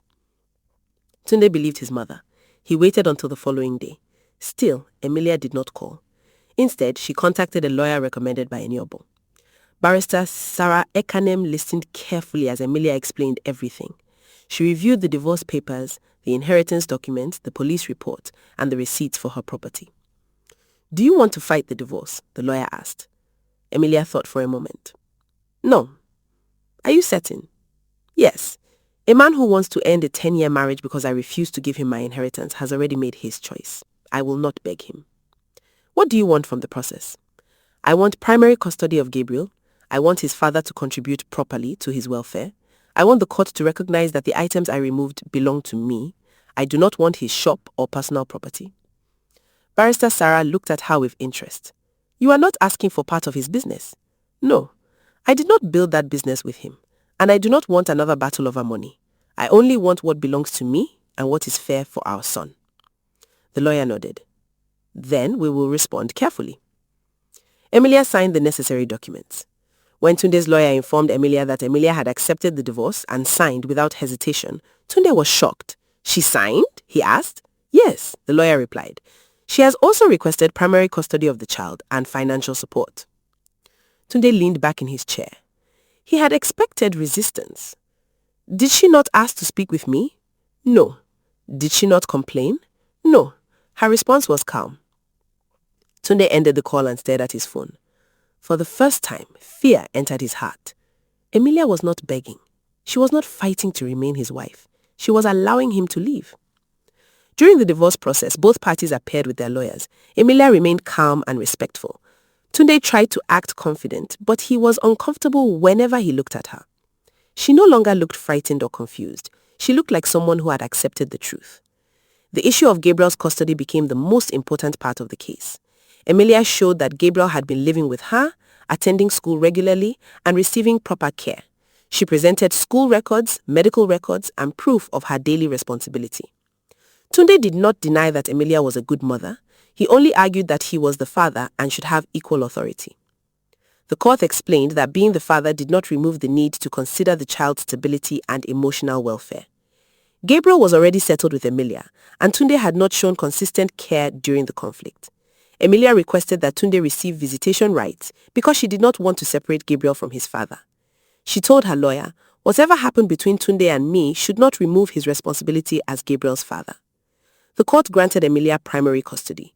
Tunde was allowed to see Gabriel on agreed weekends and during some school holidays. He was ordered to contribute to school fees, medical expenses, and general welfare. The court also recognized Emilia's ownership of the household items after reviewing her receipts and bank records. When the divorce was finally completed, Emilia left the court building with mixed emotions. 10 years of marriage had ended in official papers. She did not celebrate. She did not smile. She stood outside for a moment and remembered the early years when she and Tunde struggled together, laughed together, and dreamed of a better future. She mourned the marriage she thought she had. But beneath the sadness, she also felt relief. She no longer had to wake up wondering what new threat Tunde would use. She no longer needed to defend her right to make decisions about her own life. Tunde, on the other hand, told everyone that he was happy. He told his friends at Ladipo Market that Emilia had become proud because of money and that he had chosen peace. A woman who cannot obey her husband is not worth keeping, he said. Some of his friends agreed with him without knowing the full story. Others remained quiet. An older trader asked, "Did she cheat on you?" "No," Tunde replied. "Did she disrespect your parents before the money came?" "No." "Did she refuse to care for your home?" "No." "Then what exactly happened?" Tunde became annoyed. "She refused to give me the inheritance." The older man looked at him carefully. "Was the money left for you?" Tunde ended the conversation and walked away. Mrs. Adeyemi also began searching for another wife for her son. She called relatives and friends, telling them Tunde needed a respectful Yoruba woman. The first woman introduced to him was named Ronke. She was educated, hardworking, and in her early 30s. During their first meeting, Tunde tried to present himself as a victim of a proud woman. "My former wife received a large inheritance and suddenly changed," he explained. Ronke listened quietly. "How did she change?" "She started planning without me. She wanted to go back to school, start a business, and keep property for our son." Ronke frowned slightly. "Those plans do not sound bad. The problem was that she refused to give me control of the money." "How much was it?" 100 million naira. Ronke stared at him. "And you wanted all of it?" "I am the husband. I wanted to manage it." "Did you show her a business plan?" "I did not need to." Ronke finished her drink and politely ended the meeting. She later told Mrs. Adeyemi that she was not interested. Another woman named Bisola met Tunde a few weeks later. She asked him why his marriage ended. Tunde repeated the same story, but this time he tried to make Emilia sound selfish. She cared more about money than her marriage. Did she refuse to help the family? She said she wanted to discuss how much she would give me. So she was willing to help? That is not the point. It sounds like the point, Bisola replied. You wanted everything and she wanted a discussion. Tunde became defensive. A man should not beg his wife. Discussion is not begging, Bisola said. I don't think we see marriage the same way. She also ended the relationship. Mrs. Adeyemi became frustrated. These modern women ask too many questions, she complained. The third woman, Duke, was direct. She listened to Tunde's story and then said, let me understand. Your wife did not cheat on you, did not steal from you, did not abandon your child, and did not insult you for being poor. You divorced a woman who refused to surrender her inheritance. The word stayed with Tunde long after the meeting ended. Meanwhile, Emilia began rebuilding her life. She met with a financial advisor and created a clear plan for the inheritance. She placed a large part of the money in secure investments. She kept 3 plots of land for Gabriel and began the legal process of placing them under a structure that would protect them until they became an adult. Emilia enrolled for a Master's of Business Administration degree. On her first day of classes, she felt nervous because it had been many years since she attended school. Most of the students were younger, but Emilia reminded herself why she was there. She listened carefully, asked questions, and worked hard. She also began setting up her home appliance and interior supplies company. At first, the business operated from a modest shop and a small office. Emilia sold refrigerators, washing machines, microwaves, curtains, furniture, and household decorations. She used the experience she gained from selling online and treated customers with honesty. Mfoniso helped her create advertisements and promote the business on social media. Inyobong introduced her to reliable suppliers and property developers. Do not grow too quickly, Inyobong advice. Build trust first. Emilia followed the advice. She kept proper records and refused to spend money carelessly. She hired 2 workers and trained them to treat customers respectfully. Slowly, people began recommending the company to others. Gabriel also began to heal. He still missed having both parents under one roof, but he was happier in the quiet apartment. Emilia never insulted Tunde in front of him. Whenever Gabriel asked questions, she answered carefully. Your father and I could not continue as husband and wife, she explained, but he is still your father and you should respect him. On the first agreed weekend, Tunde came to collect Gabriel. The meeting was awkward. Gabriel stood close to Emilia and looked uncertain. Tunde tried to smile. Are you ready, my son? Gabriel nodded slowly. Emilia handed Tunde a small bag containing Gabriel's clothes and medicine. He has a mild allergy, so please make sure he takes this after dinner. Tunde frowned. I know how to care for my son. Emilia remained calm. I am only giving you information. During the weekend, Tunde tried to make Gabriel feel comfortable, but the house felt strange. The furniture he had purchased to replace Emilian items was cheaper and did not fit properly. There were no family photographs on the wall, no warm curtains, and no familiar smell of Emilia's cooking. Gabriel sat quietly watching television. Gabriel asked, How is your mother? She is fine. Is her business doing well? Yes. Does she have visitors? Gabriel looked confused. What kind of visitors? Tunde realized he was asking too many questions. When Emilia came to collect Gabriel, she spoke firmly. Do not use him to gather information about my life. Tunde acted offended. I only asked normal questions. Ask him about school, friends, and how he feels. Do not make him carry messages between us. Tunde wanted to argue, but Emilia walked away with Gabriel. As the months passed, her business improved. She gained customers from newly built estates and began supplying household items to landlords and interior decorators.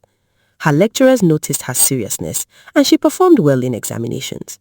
Emilia was tired many days, but she felt proud of herself.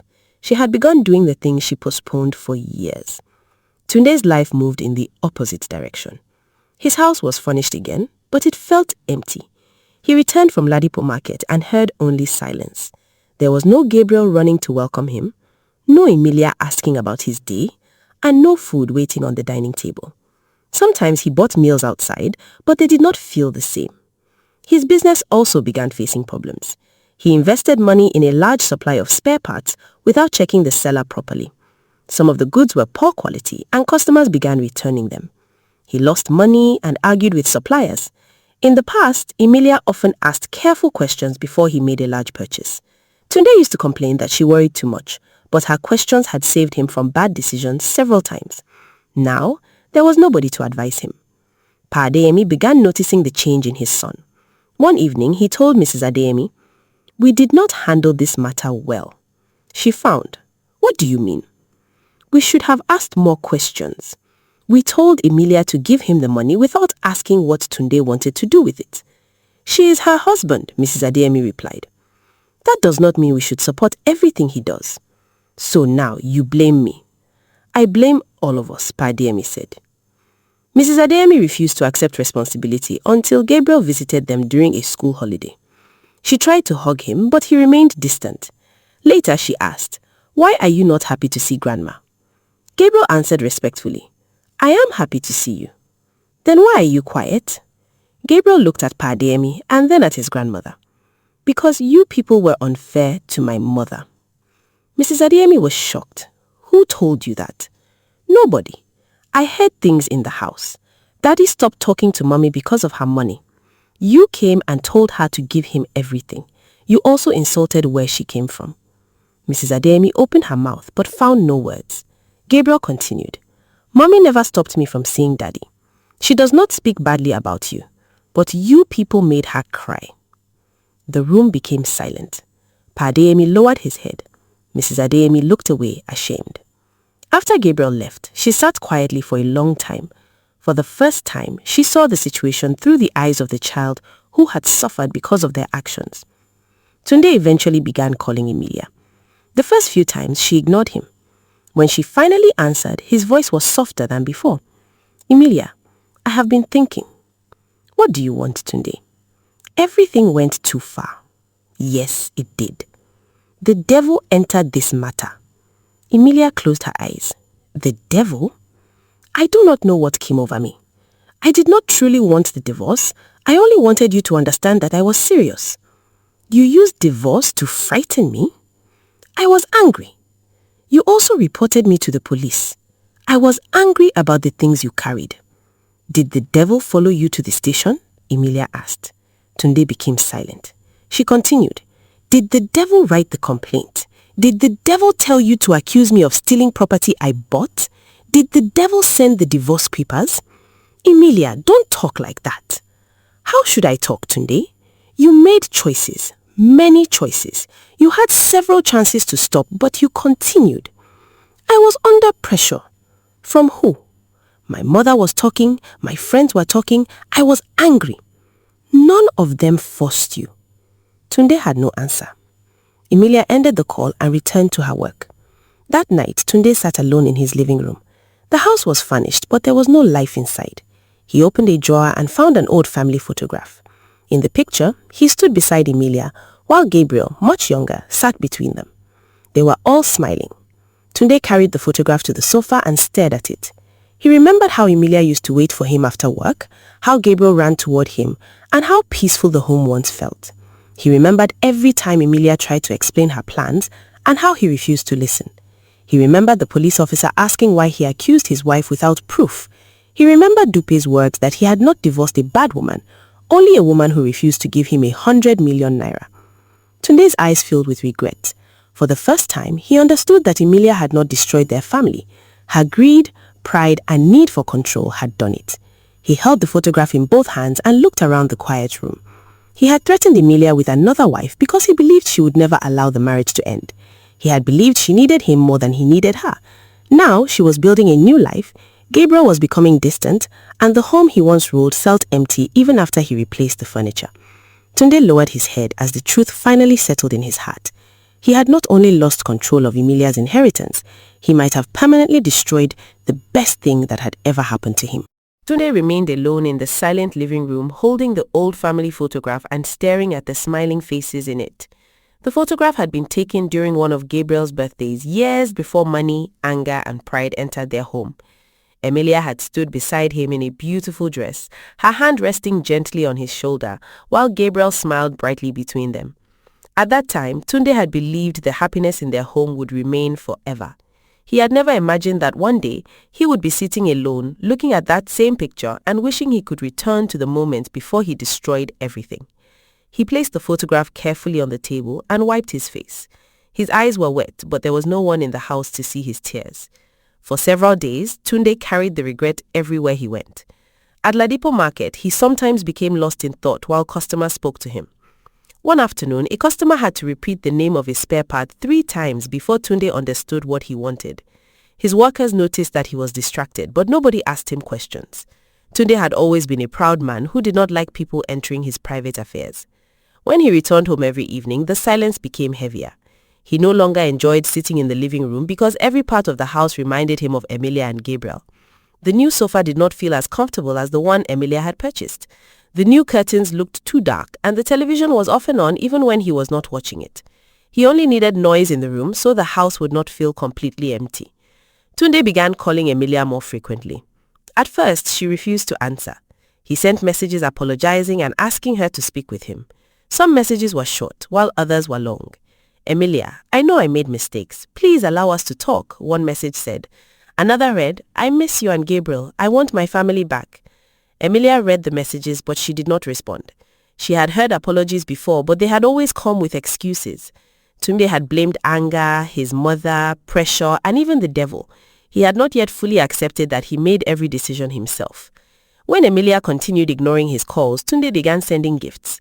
The first gift was a large basket filled with food, expensive drinks, perfume, and flowers. A delivery man brought it to Emilia's office and said it was from Tunde. Emilia looked at the basket for a moment.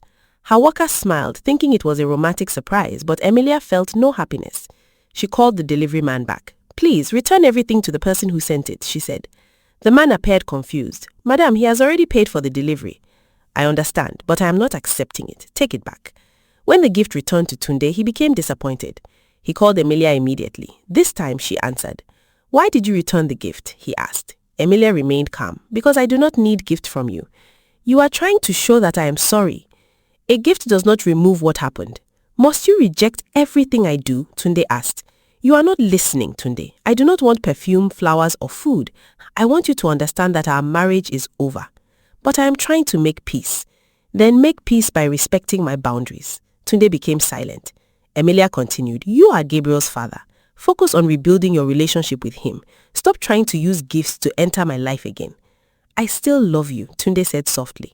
Emilia felt a small pain in her heart, but she did not allow it to control her. Love without respect is not enough. She ended the call before he could continue. Tunde then tried another method. During one of Gabriel's weekend visits, he bought the boy a new tablet and expensive sports shoes. Gabriel was excited, and Tunde used the moment to speak to him. "My son, your mother is still angry with me," he said. Gabriel looked uncomfortable. "Daddy, Mommy said I should not enter your problems." "I know, but you want us to become a family again, do you not?" Gabriel looked down. "I want both of you to be happy." "Then help me speak to her. Tell her I have changed. Tell her to forgive me and come home." Gabriel did not answer. When Emilia came to collect him, the boy was unusually quiet. On their way home, she asked, "Did something happen at your father's house?" Gabriel shook his head. "No." Emilia glanced at him. "You can tell me anything." Gabriel hesitated before saying, "Daddy asked me to beg you to come back." Emilia's hands tightened around the steering wheel. She waited until they reached home before calling Tunde. Her voice was firm. "Do not use Gabriel to speak to me again." Tunde acted innocent. "I only told him that I miss my family." "You told him to ask me to return to you. He is our son. He wants us together." "He is a child, Tunde. He should not be carrying the weight of our failed marriage." "I was not trying to hurt him. You are hurting him every time you make him feel responsible for bringing us together." Tunde sighed. "What do you want me to do? You refuse to listen to me." "I want him to be his father. Ask him about school, attend his activities, spend time with him, teach him good things. Do not use him as a road leading back to me." "So you have completely closed your heart?" "This is not about my heart. It is about protecting our child." Emilia paused and then added, "If you involve him again, I will reduce the private conversations between you until you learn to respect that boundary." Tunde understood that she was serious. From that day, he stopped asking Gabriel to speak on his behalf. Emilia continued building her life. Her home appliance and interior supplies business grew steadily because she treated every customer with honesty. She did not sell poor quality items or make promises she could not keep. If a product had a problem, she handled the complaint quickly. Her workers respected her because she paid them on time and listened when they had difficulties. Emilia also learned to separate business money from personal money. She kept proper records and met regularly with an accountant. She refused to behave carelessly simply because she had inherited 100 million naira. She understood that money could disappear quickly if it was not managed wisely. One morning, Emilia received a call from the manager of a newly completed block of luxury apartments. The company needed refrigerators, washing machines, microwaves, cookers, curtains, and furniture for 12 apartments. It was the largest contract Emilia had ever been offered. She attended the meeting wearing a simple but professional suit and carried a detailed proposal. The manager asked many questions about price, delivery, and warranty. Emilia answered confidently. "We can supply the first 6 apartments within 3 weeks," she explained. "The remaining 6 will be completed 2 weeks later. Every item will come with proper documents and my team will handle installation." The manager looked through the proposal. "Your price is not the cheapest," Emilia smiled politely. "No, sir, but it is fair. I do not reduce price by supplying poor quality goods. I want your tenants to use these items for years, not begin calling you after 2 months." The manager nodded, impressed by her honesty. A week later, Emilia received the contract. She sat in her office staring at the message of approval and tears filled her eyes. It was not about the money alone. The contract proved that her dream was becoming real. She called Inyabong first. "Brother, we got the contract," she said excitedly. "The one for the 12 apartments." "Yes!" Inyabong laughed happily. "I knew you could do it. I am afraid it is a big job." Being afraid does not mean you are not ready. Just plan properly. Mfoniso also celebrated the news. She came to Emilia's apartment that evening with a cake. Gabriel wrote, "Congratulations, Mommy," on a piece of paper and placed it on the wall. He hugged her and said, "One day, your company will be the biggest company in Lagos." Emilia laughed. "Let us first complete this contract before we take over Lagos." Gabriel had become very proud of his mother. He watched her study late at night after returning from work. Sometimes, Emilia sat at the dining table surrounded by textbooks, notebooks, and business documents. Gabriel would bring her tea or water and say, "Mommy, you always tell me to study, so I am also telling you to study." Emilia would smile and answer, "Thank you, my teacher." Despite her busy schedule, she made time for him. She attended his school programs, checked his homework, and listened when he spoke about his friends. She did not allow success to make Gabriel feel forgotten. One evening, Gabriel asked, "Mommy, are you tired?" Emilia was sitting on the sofa with her laptop. "Very tired," she admitted. "Then why do you keep working?" Gabriel asked. Emilia closed the laptop and looked at him. "Because I am building something that will help us in the future. But I must also know when to rest." She placed the laptop aside. "Come, Gabriel, tell me what happened in school today." Gabriel sat beside her and began telling her a funny story about one of his classmates. Emilia laughed until tears came to her eyes. Those simple moments reminded her that a good life was not only about business and money, it was also about peace and the people she loved. As the business grew, Emilia began thinking seriously about developing one of the 5 plots of land her father left to her. She had already secured 3 plots for Gabriel's future and had decided to keep another as a long-term investment. The 5th plot was in a developing area with good roads and increasing business activity. Emilia wanted to build her company headquarters there. Her plan included a showroom, offices, a warehouse, and a private residential section where she and Gabriel could live. She discussed the idea with Iniobon and Mfoniso. They visited the land with her and listened as the architect explained the proposed design. Iniobon asked questions about cost and construction stages. Mfoniso looked at the drawing and smiled. "This place will be beautiful." Emilia touched the plan carefully. "I want to build it gradually. I do not want to finish all the inheritance on one project." Iniobong nodded. "That is wise. Complete the important sections first. Your business can continue growing while construction moves forward." Unlike Tunde, Emilia's siblings did not demand control of the money. They advised her, but they respected her decisions. When Iniobong disagreed with an idea, he explained his reasons instead of ordering. When Mfoniso suggested something, she allowed Emilia to decide whether to accept it. Their support reminded her of their father's final request that no spouse, relative, or outsider should divide them because of the inheritance. The building project began slowly. Workers cleared the land, dug the foundation, and started construction. Emilia visited regularly to inspect the progress. Sometimes she stood on the land and imagined her father beside her. She wished he could see what she was doing with his gift. She often whispered, "Thank you, Daddy. I will not waste what you left for me." News of Emilia's success eventually reached Tunde. Some people from Ladipo Market knew a property developer who had worked with her company.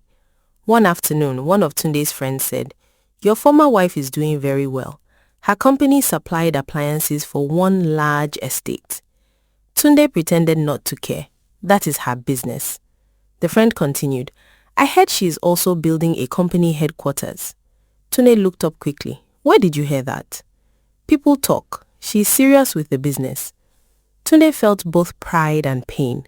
He had once lived with Emilia and knew how hard-working she was, but he had never imagined she would build something so large. He searched for the company online and saw photographs of the showroom, customers, and completed projects. Emilia appeared in one picture standing beside her workers. She looked confident and happy. Tunde stared at the photograph for a long time.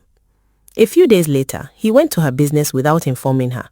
He told himself he only wanted to buy an appliance for his house, but he knew he mainly wanted to see what she had built. When he entered the showroom, he was surprised by how organized everything was. Refrigerators, washing machines, microwaves, and furniture were arranged neatly. Customers moved around while workers answered questions. A receptionist greeted him politely. "Good afternoon, sir. How may we help you?" Tunde looked around. "Is Emilia here?" "Do you have an appointment with her?" "Tell her Tunde is here." The receptionist called Emilia's office. A few minutes later, Emilia appeared. She stopped when she saw him. "What are you doing here?" she asked. "I came to see the business," Tunde replied. Emilia remained cautious. "Why?" "I heard you are doing well." "Thank you." Tunde looked around again. "You built all this?" "With the help of my team and family." One of Emilia's employees approached with a file. "Madam, the supplier has confirmed tomorrow's delivery." Emilia checked the document and gave clear instructions. Tunde watched how respectfully the employee spoke to her. He also watched Emilia handle the matter calmly and professionally. There was no pride or confusion in her behavior. She knew exactly what she was doing. A customer then approached Emilia to thank her for replacing a faulty appliance quickly. "Your service is excellent," the woman said. "I have recommended your company to my sister." Emilia smiled. "Thank you very much. We appreciate it." As Tunde watched, regret grew inside him. This was the business Emilia had tried to explain on the evening he walked away. This was the dream he had treated as an insult. He had believed that her education and success would make him less important. But the truth was that her business could have brought more strength and security to their family. When Emilia returned to him, Tunde said quietly, "You were serious about everything you told me." "Yes," Emilia replied. "I was always serious." "I thought you wanted to use the money to become independent from me." Emilia looked at him.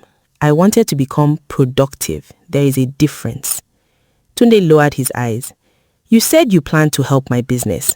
"I did." "How much?" Emilia hesitated, then answered honestly. "I had not chosen a final amount, but I was thinking of giving you between 10 and 15 million naira after we discussed your expansion plan." Tunde felt as though something heavy struck his chest. 10 or 15 million naira could have greatly improved his business at that time. Emilia had intended to help him, yet he demanded the entire 100 million naira and destroyed the marriage before hearing her complete sentence. "You truly plan to give me that much?" he asked. "Yes, but you never allowed me to finish." Tunde looked around the showroom again. His voice became weak. "I made a terrible mistake." Emilia did not answer. "Can we meet somewhere and talk?" he asked. "We are talking now." "Not here. I want to apologize properly. No arguments, no excuses." Emilia studied his face. She had heard apologies before, but there was something different in his expression. He did not look angry or proud. He looked ashamed. For a moment, she said, "We can meet in a public place on Saturday afternoon, but do not expect anything from me." "I understand," Tunde replied. On Saturday, Emilia met Tunde at a quiet restaurant. She arrived on time and sat opposite him. Tunde looked nervous. For a while, he did not speak. Emilia waited patiently. Finally, he said, I have spent many months blaming everybody except myself. I blamed you, my mother, my friends, anger, and even the devil. But the truth is that I caused everything. Emilia watched him quietly. Tunde continued. When you told me about the 100 million naira, I became afraid. Afraid of what? Emilia asked. Afraid that you would no longer need me. For years I believed that because I paid the rent and handled many bills, I was the most important person in the family. When you said you wanted to return to school and start a business, I imagined you becoming richer and more educated than me. I thought you would begin to look down on me. Emilia shook her head sadly. I never looked down on you. I know that now, but I did not know how to admit that I was afraid. Instead, I told myself that, as the man, I should control the money. I believed that if the money entered my account, I would remain powerful in the marriage. So it was never about protecting the family. It was about protecting your position. Emilia's expression became serious. A wife is not something a man should control. I understand that now. Tunde took a deep breath. I am sorry for refusing to listen when you tried to explain.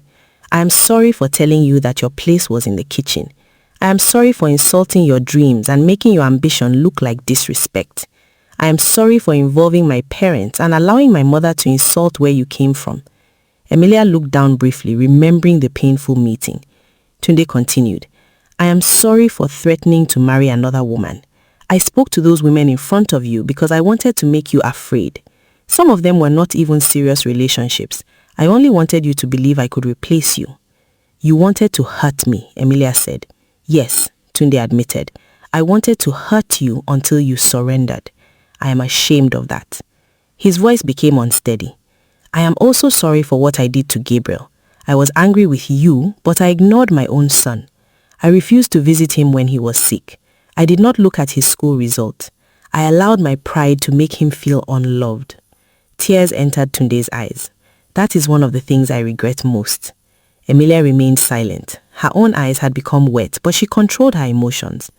Tunde continued. I am sorry for reporting you to the police.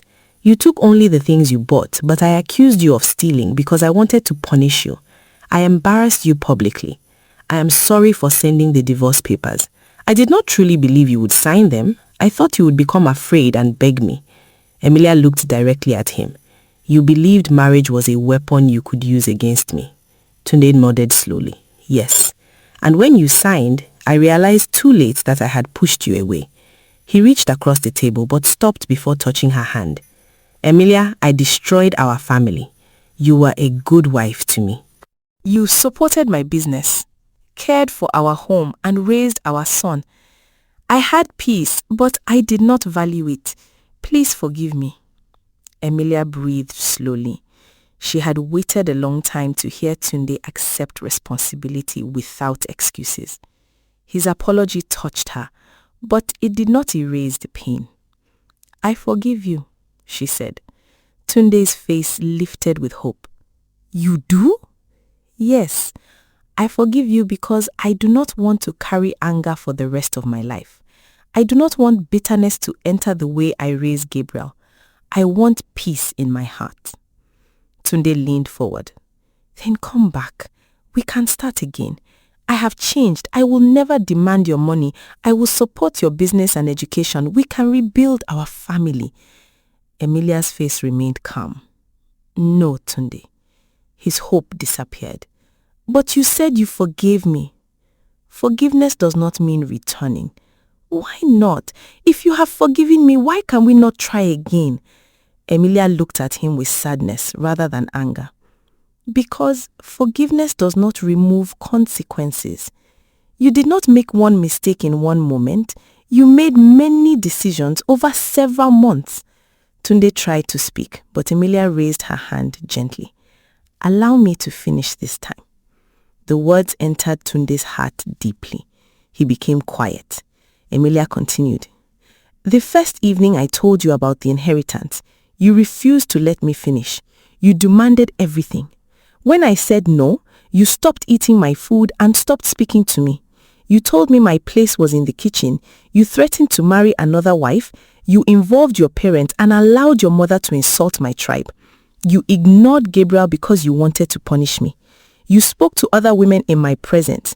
You acted as though I had no value because I would not surrender my father's gift. Then you reported me to the police and accused me of stealing things I bought. After that, you sent divorce papers."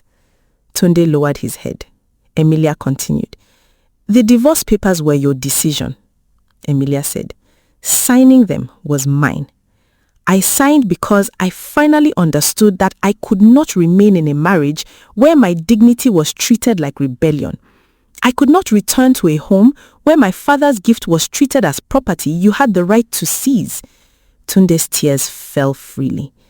"Is there no hope at all?" Emilia's voice softened. "There is hope for us to become good parents to Gabriel.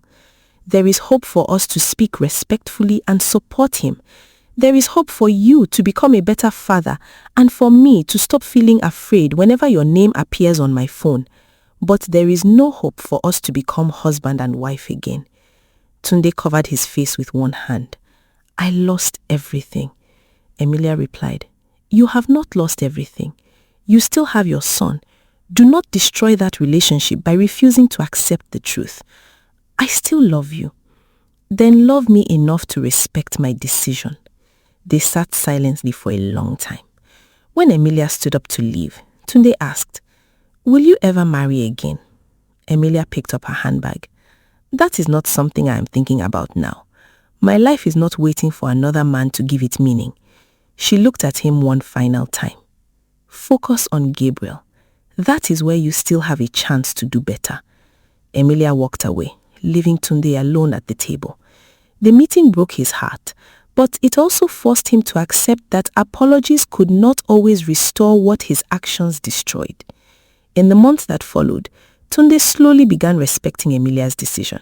He stopped sending romantic gifts and stopped asking Gabriel to speak for him. He focused on becoming a better father. He attended Gabriel's school events, paid his share of the school fees on time, and called to ask about the boy's health. At first, Gabriel remained careful around him. Their relationship had been damaged and trust did not return immediately. Tunde understood that he had to be patient. During one school sports day, Gabriel took part in a running competition. Emilia sat on one side of the field, while Tunde sat a short distance away. They greeted each other politely, but did not sit together. When Gabriel won second place, both parents stood and cheered. Gabriel looked toward them with a wide smile. After the event, Tunde hugged him. "I am proud of you," he said. Gabriel smiled. "Thank you, Daddy." It was a simple moment, but it meant a lot to Tunde. He understood that being a father was not about controlling the child or using him to repair a marriage.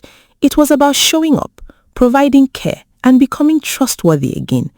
Tunde also began repairing his business. He became more careful with investments and stopped making decisions out of pride. When older traders gave advice, he listened. His business did not suddenly become perfect again, but it became stable again. Pa Adeyemi apologized to Emilia during one of Gabriel's school events.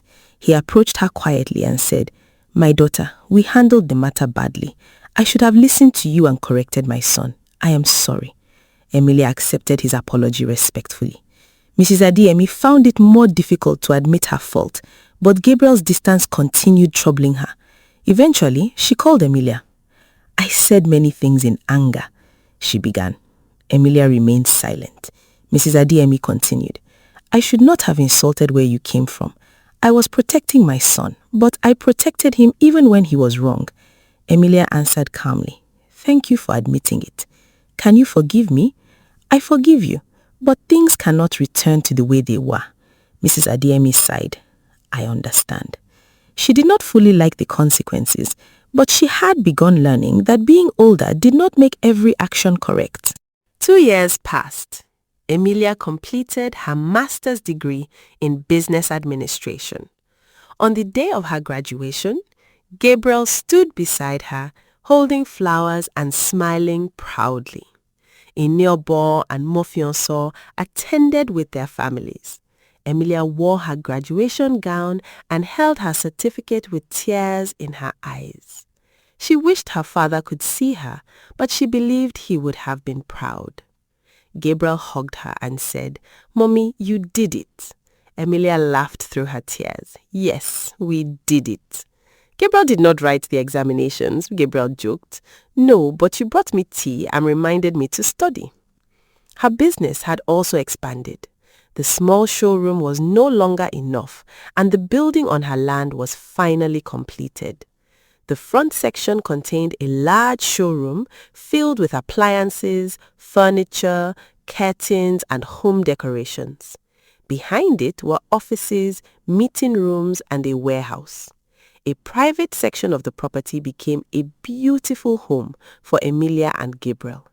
Emilia had built it carefully, without wasting money or trying to impress people. She wanted a place that was comfortable, safe, and useful. The business employed several people and supplied products to houses, offices, hotels, and rental apartments.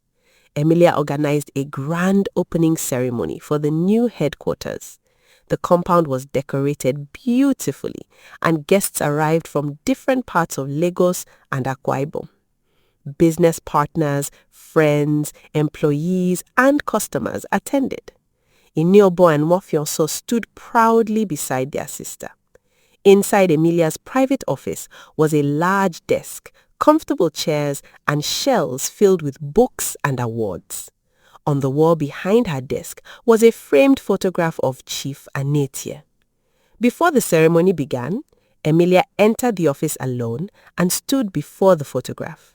She touched the frame gently. "Daddy, I wish you were here," she whispered.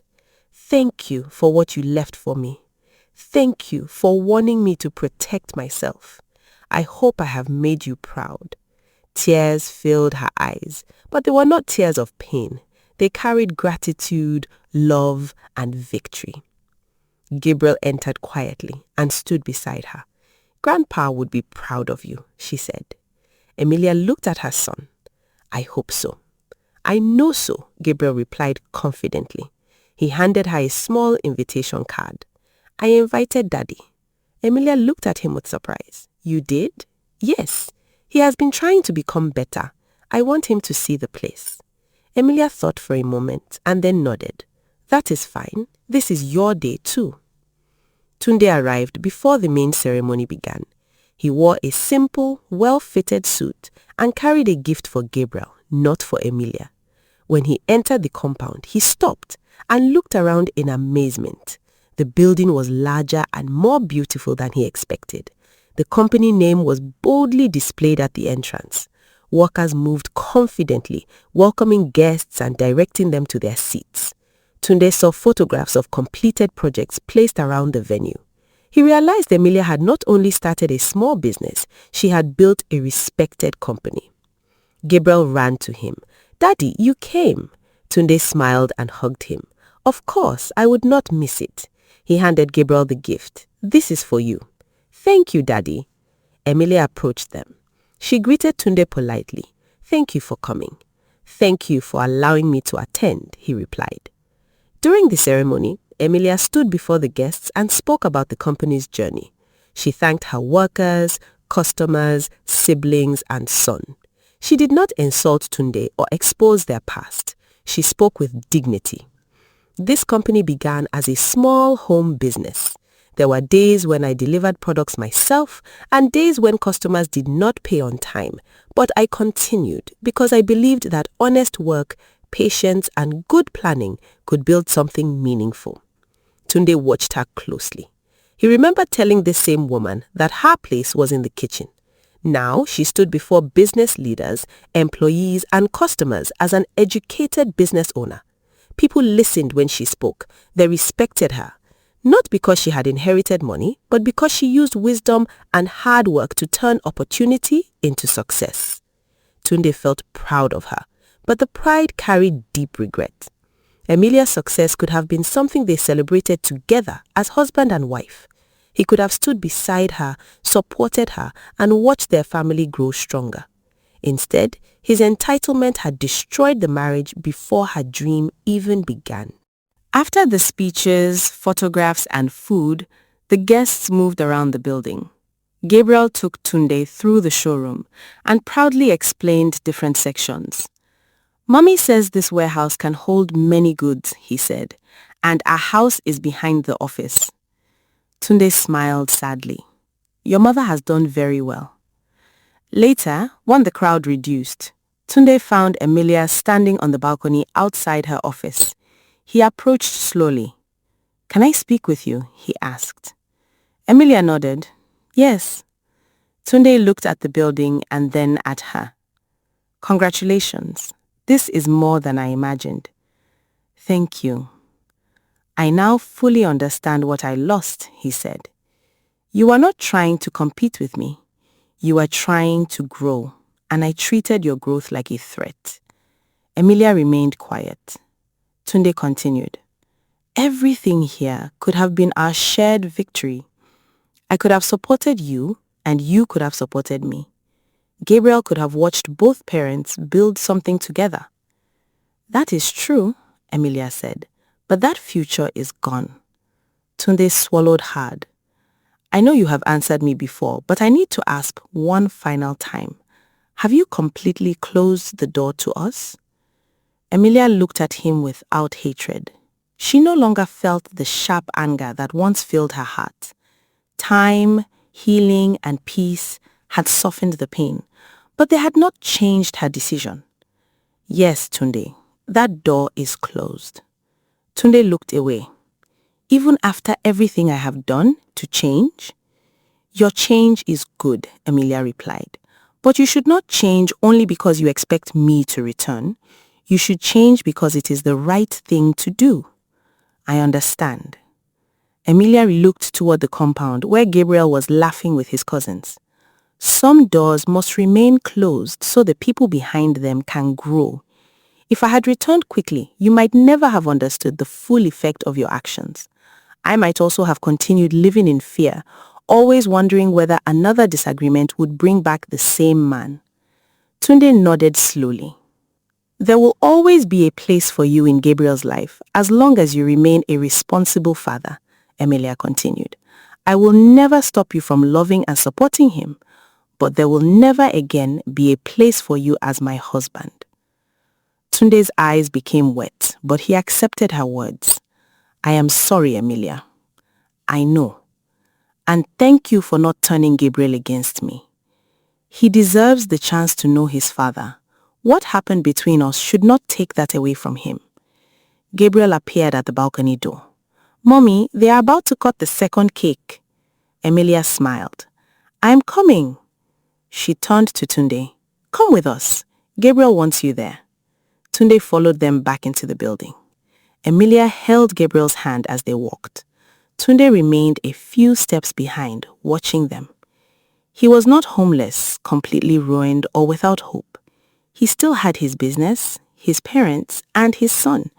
He also had the opportunity to become a better man. But he would always carry the knowledge that he lost a loving wife, a peaceful home, and a beautiful future because he believed marriage gave him ownership over a woman's inheritance. Emilia did not rush into another marriage. People sometimes asked whether she had found someone new, but she did not measure her success by the presence of another man. Her victory was not marrying a richer husband or making Tunde jealous. Her victory was waking up without fear. Her victory was completing her education, building a successful business, protecting her property, and raising Gabriel in a peaceful environment. She had learned that a woman could forgive without returning to abuse, love her child's father as a co-parent without becoming her wife again, and move forward without carrying hatred. After the ceremony ended and most guests had left, Emilia returned to her office. The evening sun entered through the large windows and rested gently across the room. She stood beside her father's photograph, looking out at the building she had created. Gabriel suddenly rushed in, holding a paper. Mommy, I forgot to show you this. Emilia turned. What is it? My examination results. The teacher gave it to us yesterday. He handed it to her proudly. Emilia opened the paper and saw that Gabriel had performed excellently in every subject. You came first in your class? She asked. Gabriel smiled widely. Yes! Emilia cried out happily and pulled him into her arms. I am so proud of you. Gabriel laughed as she hugged him tightly. "Mommy, you are squeezing me." Emilia loosened her hold and looked at him with tears of joy. Through the office window, she could see the showroom, warehouse, and beautiful home behind the building. She remembered the night she first tried to explain these dreams to Tunde. She had wanted to secure Gabriel's future, return to school, start a business, and support her husband. Tunde had refused to let her finish. He had heard her dreams and mistaken them for disrespect. Now, everything she once tried to describe stood before her as a reality. Emilia finally understood that the 100 million naira did not destroy her marriage. Money could not destroy what was truly healthy and secure. The inheritance only revealed the greed, insecurity, and entitlement that had been hiding beneath the surface. It showed Tunde that he did not see Emilia as a complete person with dreams and rights of her own. He wanted her to choose between her inheritance and her husband, believing she would surrender everything to keep him. But Emilia had not chosen money over marriage. She had chosen wisdom over fear, dignity over control, peace over humiliation, and a healthy future over a painful home. She placed Gabriel's result beside her father's photograph and held her son close. Outside, the lights of her new company came on one after another, filling the compound with brightness. Emilia looked at everything she had built and smiled. She had forgiven Tunde, but she had not returned to him. She had protected her son without denying him a father. She had honored her father's gift without wasting it. Most importantly, she had found the courage to choose herself without becoming bitter or cruel. As Emilia stood beside Gabriel in the peaceful office, she knew she had finally reached the life she once thought she needed someone else's permission to build. She had her dignity, her son, her future, and her peace. And this time, nobody could take them away from her. The lesson in this story is that marriage should be built on love, trust, respect, and partnership, rather than control, greed, or entitlement, because a spouse who treats the other person's success, dreams, and property as a threat may eventually destroy a peaceful home, while true strength lies in protecting one's dignity, forgiving without returning to abuse, setting healthy boundaries, and choosing a future filled with peace, wisdom, and self-respect. So, my dear friends, our story comes to an end. Thank you for spending your time with us today on Amaka's Folktales. We truly appreciate your love, support, and kindness towards this channel. If you enjoyed this story, please support us by liking this video, sharing it with others, and dropping your thoughts in the comment section below. And if you haven't subscribed yet, kindly subscribe to Amaka's Folktales and turn on the notification bell so you would always be the first to watch our latest stories, folktales, life lessons, and emotional adventures. Your support helps this channel grow and keeps these beautiful stories coming your way. Until we meet again in another interesting and unforgettable story, may happiness never leave your home. Stay blessed, stay peaceful, and take good care of yourself. Goodbye, besties.